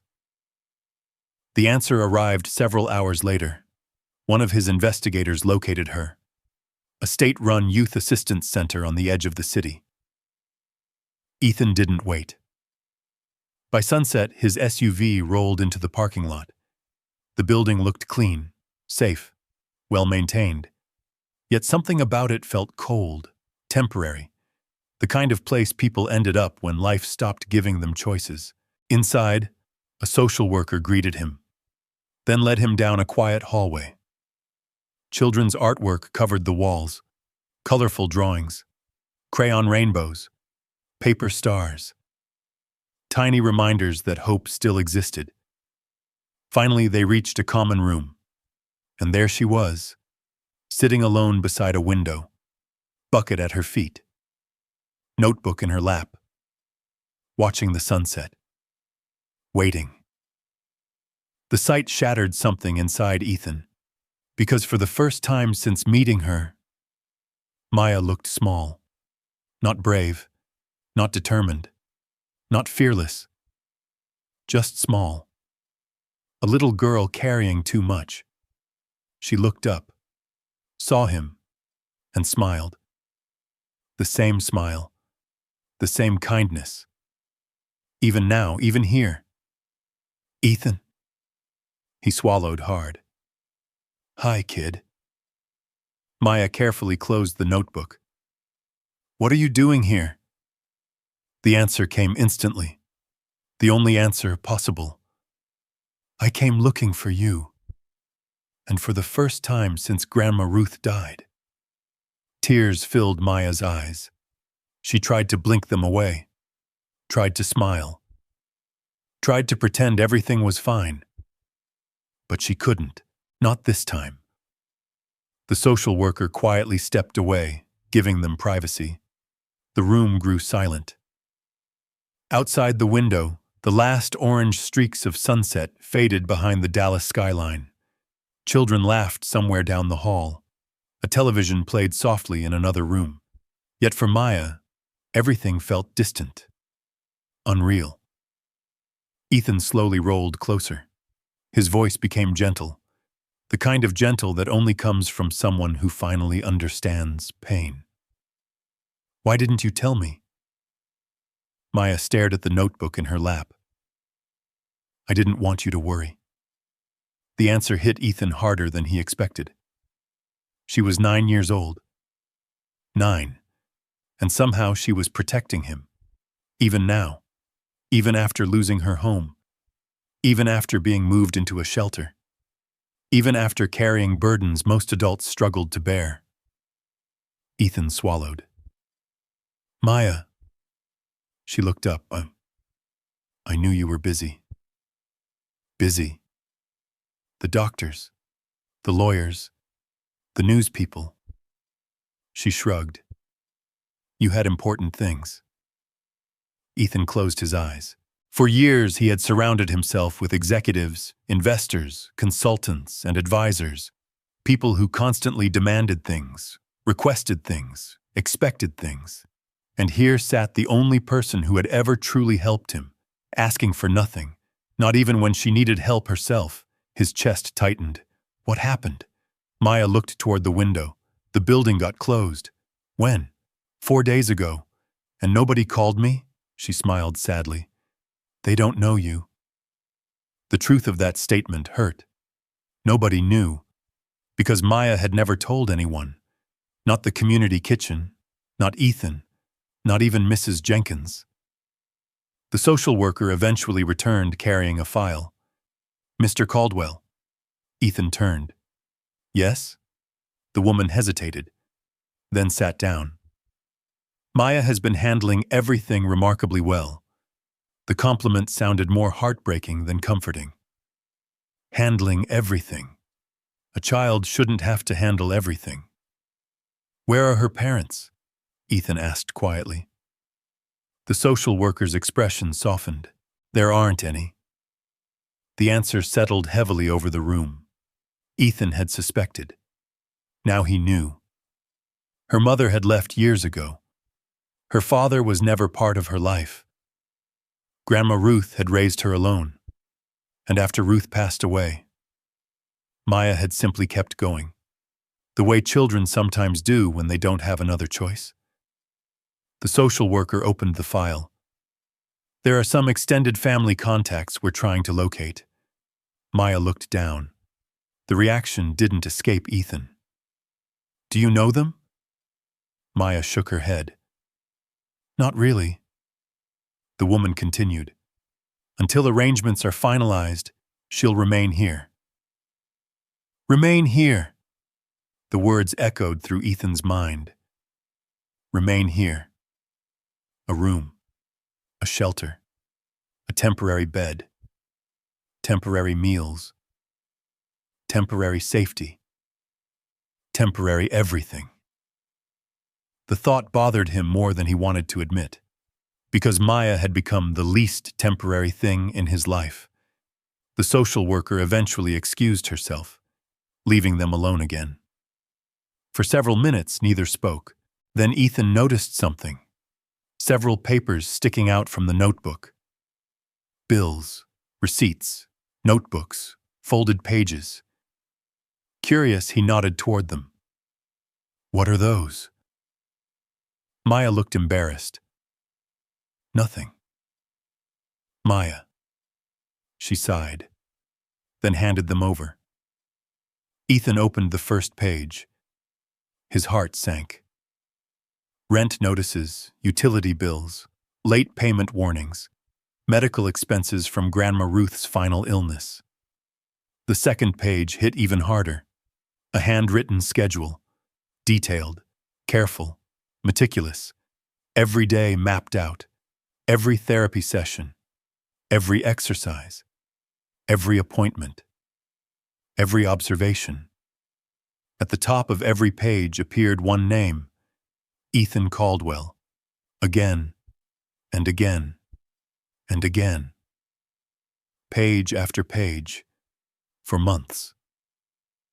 Ethan stared, his vision blurred. Not a single entry mentioned money. Not one. No requests, no expectations, no plans to ask for help. Only notes about helping him stand, helping him heal, helping him believe again. The realization nearly broke him. All this time, while she was losing her home, while she was struggling alone, while she was carrying debts she couldn't possibly understand, she had focused on him, not herself. The room fell silent. Maya looked nervous, as if she expected him to be angry. Instead, Ethan quietly folded the papers, then asked, Why? She blinked. What? Why did you keep doing all this? Maya looked genuinely confused. The answer seemed obvious to her. Because you needed help. Ethan looked away. His throat tightened. That simple, that honest, that beautiful. No hidden agenda, no manipulation, no transaction. Just kindness. Pure kindness. The kind people spend entire lifetimes searching for, and often never find. The evening grew darker. Lights flickered on throughout the shelter. The social worker eventually returned. Visiting hours were ending. Ethan should have left. But something inside him refused. Instead, he looked directly at Maya. "Would you like to come back tomorrow?" She smiled softly. "For therapy? For anything." The little girl laughed. A real laugh. The first one all evening, I guess. "Good." He paused, then added, "I've missed my coach." That made her laugh harder. Even the social worker smiled. The sound filled the room with warmth, something neither of them realized they desperately needed. As Ethan prepared to leave, Maya stopped him. "Ethan." He turned. "Yeah?" She held up the notebook. "You know what Grandma used to say?" "What?" "People don't always need someone to rescue them." Ethan listened. "They just need someone who doesn't leave." The words followed him all the way home, and long after. Back at the mansion, he couldn't sleep. Again. The shelter room haunted him. The lonely window, the small bed, the bucket, the notebook, the smile she kept forcing despite everything. Around midnight, he rolled into the library, then into the study, then finally toward the garden, the place where everything started. The Texas night felt unusually quiet. Moonlight spilled across the lawn. The old fence stood motionless. For several minutes, Ethan simply sat there, thinking, remembering, understanding. Then he made a decision. A life-changing one. The next morning, he called his legal team, then his family attorney, then Daniel. When Daniel arrived, Ethan placed a file on the desk. His son opened it, read one page, then another, then looked up in complete shock. "Dad!" Ethan nodded. "I'm serious." Daniel stared again. "You've already decided?" "Yes." The younger man sat silently, then unexpectedly smiled. A genuine smile. "About time." Ethan laughed. "You agree? I think you've been her family for weeks." Neither man said anything afterward. They didn't need to, because some truths become obvious long before they're spoken aloud. Meanwhile, across the city, Maya sat in the shelter cafeteria eating breakfast. She had no idea what Ethan was planning, no idea that lawyers were already working, no idea that papers were being prepared, no idea that her life was about to change forever. Because while Maya believed Ethan had come simply to visit her, Ethan had already started preparing something much bigger, something neither money nor gratitude could fully explain, something that would shock an entire ballroom full of powerful people only a few weeks later. And when that moment finally arrived, the whole city would learn a truth Maya never understood about herself. She hadn't just helped Ethan walk again. She had taught him how to live again. 3 weeks later, downtown Dallas sparkled beneath a sea of lights. Luxury cars lined the entrance of the Grand Crescent Hotel. Valets moved quickly beneath crystal chandeliers. Reporters gathered outside velvet ropes. Business executives, politicians, celebrities, and investors filled the massive ballroom inside. The annual Caldwell Foundation Gala was one of the city's most anticipated events. Normally, the evening focused on technology, philanthropy, and corporate achievements. This year was different.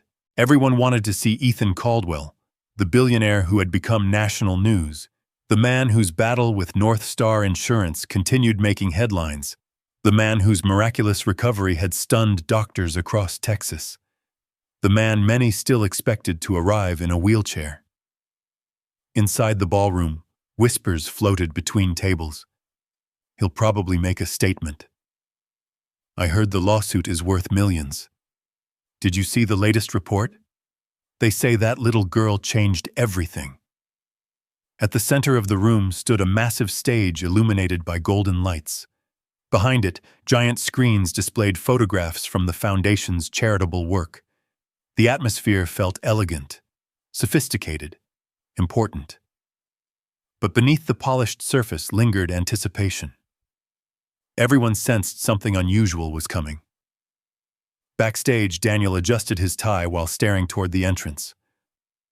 You sure about this? Ethan sat quietly in a private preparation room. The walking cane leaned beside him.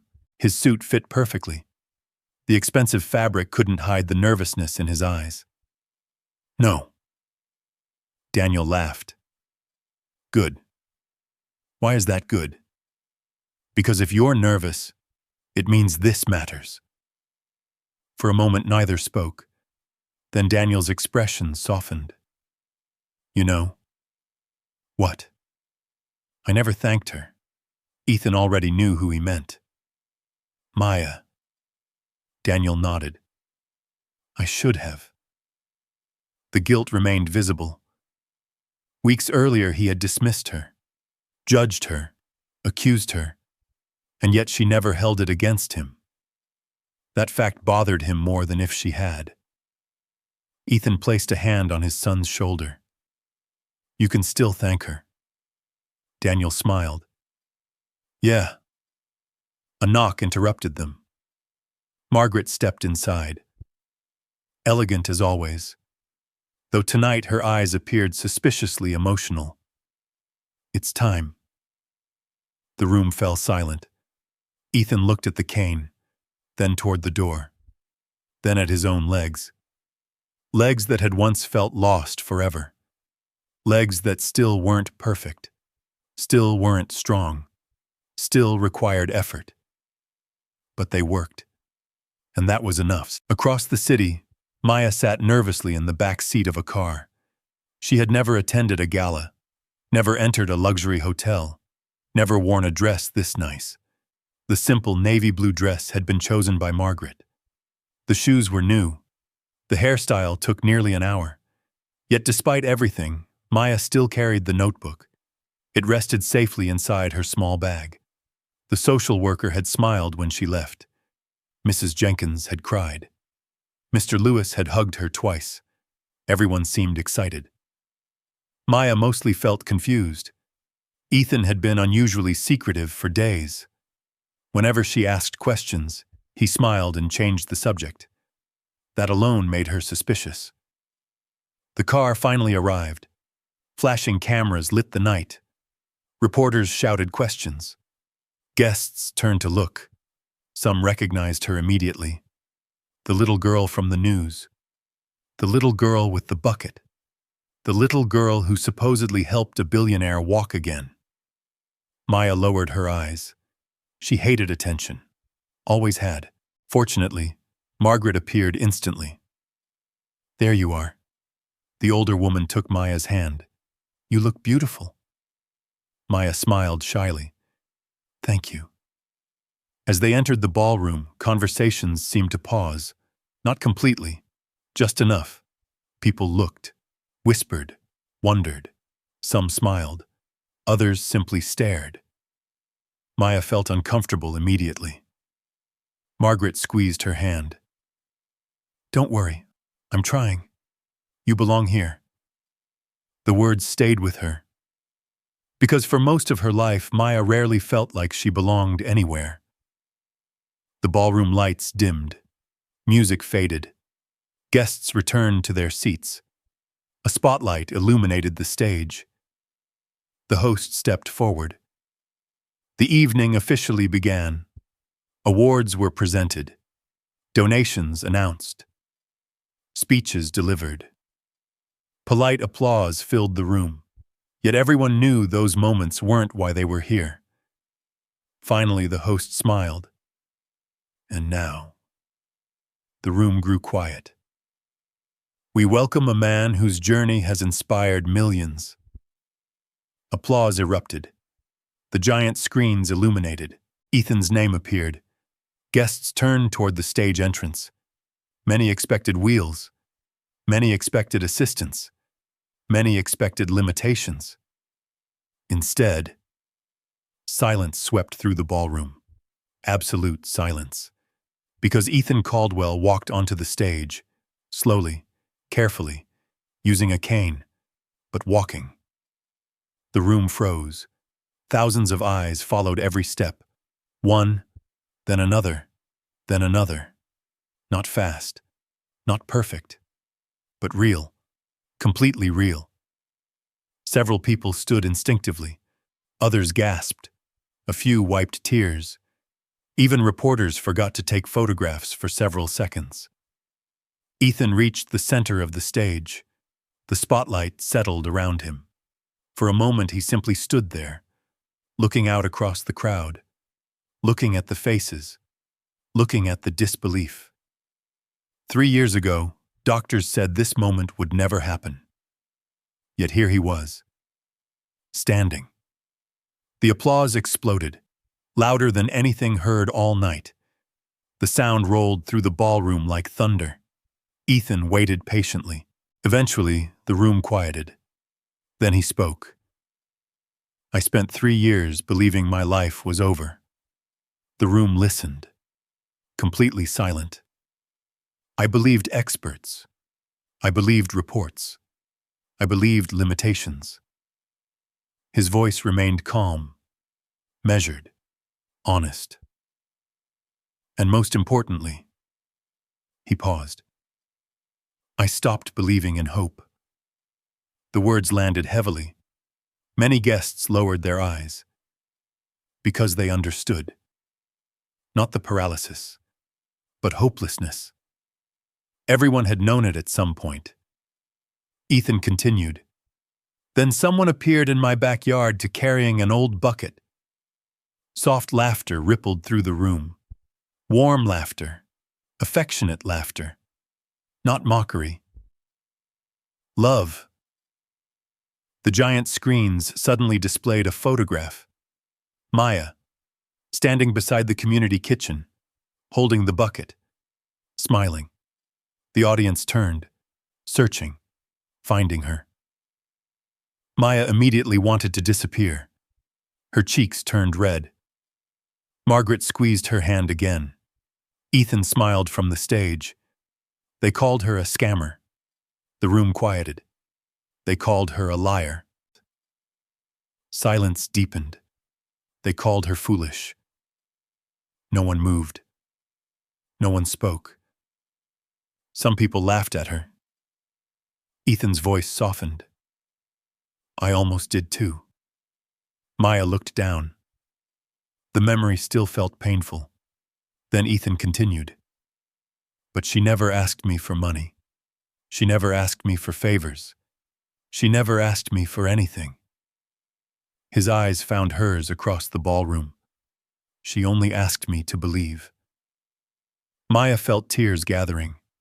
The room remained completely still. Then Ethan said something nobody expected. The doctors helped my body. He paused. But Maya helped my heart. The audience erupted into applause. Many stood. Some cried openly. Daniel wiped his eyes. Margaret stopped pretending she wasn't emotional. Even reporters lowered their cameras. The moment felt bigger than headlines, bigger than lawsuits, bigger than recovery. It felt human. Ethan raised a hand. The applause gradually faded. Then he smiled. And now I'd like Maya Brooks to join me. The room exploded again. Maya froze. No. Margaret laughed. Yes, no. Absolutely yes. The audience continued applauding. Eventually, Maya stood, nervously, slowly, walking toward the stage. The distance felt endless. Every eye followed her. Every camera watched. Every heart seemed to beat with hers. When she finally reached Ethan, He opened his arms. She hugged him immediately. The ballroom melted. Even hardened executives smiled. The moment lasted only seconds, yet nobody would ever forget it. Then Ethan reached into his jacket, pulled out a folder, and handed it to her. Maya blinked. "What is it?" The audience leaned forward, waiting, watching. Because whatever came next was clearly the real reason for tonight. And when Maya opened the folder, the expression on her face left the entire ballroom speechless. For several seconds, she simply stared. The pages trembled in her hands. Her eyes moved slowly across the document, then back again, then once more, as if she couldn't believe what she was reading. The ballroom remained completely silent. Hundreds of guests leaned forward, waiting, watching, wondering. Maya finally looked up at Ethan. Her lips parted, but no words came out. Only tears. Fresh tears. Warm tears. The kind that arrive when life changes too quickly for the heart to keep up. "What is it?" she whispered. Ethan smiled. The smile of a man who had spent weeks planning a surprise. The smile of someone finally able to repay a debt that money alone could never repay. "It's yours." Maya looked down again. The first page carried legal documents, official documents, court-approved documents, signed documents, documents changing her future forever. She read the words again, then covered her mouth. The audience remained breathless. Finally, Ethan spoke into the microphone. "Maya Brooks has spent her entire life helping people." His voice echoed through the ballroom. People she didn't know. People who couldn't repay her. People everyone else ignored. Several guests quietly nodded.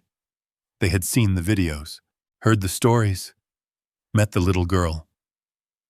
They knew it was true. Ethan continued. "When she lost her home," his voice softened. "She didn't tell anyone. When she lost stability, she didn't complain. When she had every reason to ask for help, she continued helping others." The room grew emotional. Many people wiped tears, because everyone knew people like Maya were rare. Pain usually hardens people, yet somehow it had softened her, made her kinder, made her stronger, made her better. Ethan took a slow breath. "Today, I am honored to announce that I have officially become Maya's legal guardian." The ballroom exploded. Applause, gasps, tears, shock. The sound rolled through the hotel like thunder. Maya stood frozen, still staring at the papers, still trying to process what she had just heard. For the first time in years, she wasn't alone anymore. Ethan looked down at her. "If you'll have me." That finally broke her. Maya threw her arms around him. The entire room stood. Every guest, every reporter, every executive, every waiter, every person. Standing, applauding. Some openly crying. Even Daniel wiped away tears without bothering to hide them. The embrace lasted a long time. Long enough for everyone in the room to understand. This wasn't charity. This wasn't publicity. This wasn't gratitude. This was family. Months later, spring arrived in Dallas. The city bloomed with color. Trees filled with green leaves. Flowers brightened sidewalks. Warm sunlight returned. And life continued changing. The lawsuit against North Star Insurance ended with massive settlements and public accountability. Investigations confirmed serious ethical failures. Several executives resigned. Dr. Victor Langford lost his medical license. The truth finally surfaced. Not because powerful people exposed it. Because one little girl asked questions. Questions everyone else ignored. Questions Grandma Ruth never stopped asking. But strangely, Ethan cared less and less about the legal victory, because he had already received something far more valuable, a second chance. Physical therapy continued, week after week, month after month. Progress remained slow. Then suddenly it wasn't. One morning, Ethan walked across the rehabilitation room without assistance. Not far, only a few yards, but completely alone. Dr. Reeves cried. Daniel cheered. Maya nearly tackled him with excitement. The room erupted into celebration. The impossible continued becoming possible. Meanwhile, Maya's life transformed as well. She moved into the mansion, though she still spent most afternoons at the community kitchen, still helped elderly neighbors, still carried Grandma Ruth's notebook everywhere. Some things never changed, thankfully. Ethan made sure she attended one of the best schools in Dallas, yet Maya remained exactly the same, kind, humble, generous. The money never changed her. The house never changed her. The attention never changed her, because Grandma Ruth's lessons ran too deep. Years passed. The mansion slowly transformed. One wing became something new, something special, something inspired by a little girl carrying a bucket. The Grandma Ruth Foundation, a rehabilitation and support center for children from low-income families facing physical challenges. Free therapy, free transportation, free medical support, free hope. The waiting list quickly grew. Families arrived from all over Texas, then neighboring states, then farther. Every child received the same promise, the same dignity, the same kindness, the same belief. Because healing began long before treatment. Healing began when someone believed you mattered. The foundation's entrance displayed a simple bronze plaque. 3 words, Grandma Ruth Foundation. And beneath them, hope begins here. The years continued moving forward. Seasons changed. Children grew. Dreams matured. One bright spring morning, nearly 10 years after Maya first climbed over Ethan's fence, thousands gathered at a university graduation ceremony. The Texas sky stretched endlessly blue overhead. Families filled the stands. Graduates adjusted caps and gowns. Cameras flashed. Proud parents smiled. Among the graduates stood Maya Brooks, no longer the little girl with the bucket, no longer the frightened child sitting alone in a shelter. Now she stood as Dr. Maya Brooks, Doctor of Physical Rehabilitation Medicine, at the top of her class, inspired by Grandma Ruth, guided by compassion, driven by purpose. When her name was called, the audience erupted. Ethan stood first, then Daniel, then Margaret, then dozens of children from the foundation. Soon everyone was standing, applauding, celebrating. Maya walked across the stage with tears in her eyes, and waiting near the front row stood Ethan, walking, completely walking, not perfectly, not effortlessly, but independently. A miracle built one step at a time. After the ceremony ended, Ethan handed her a carefully wrapped package. "What is it?" He smiled. "Open it." Maya carefully removed the paper. Immediately her eyes widened. Inside rested Grandma Ruth's notebook. The same notebook, but transformed. The worn cover had been professionally restored, protected, preserved, beautiful, yet still unmistakably Grandma Ruth's. Maya gently touched it, almost afraid to breathe. Then she opened the front cover. A handwritten note waited inside, written by Ethan. She read it silently.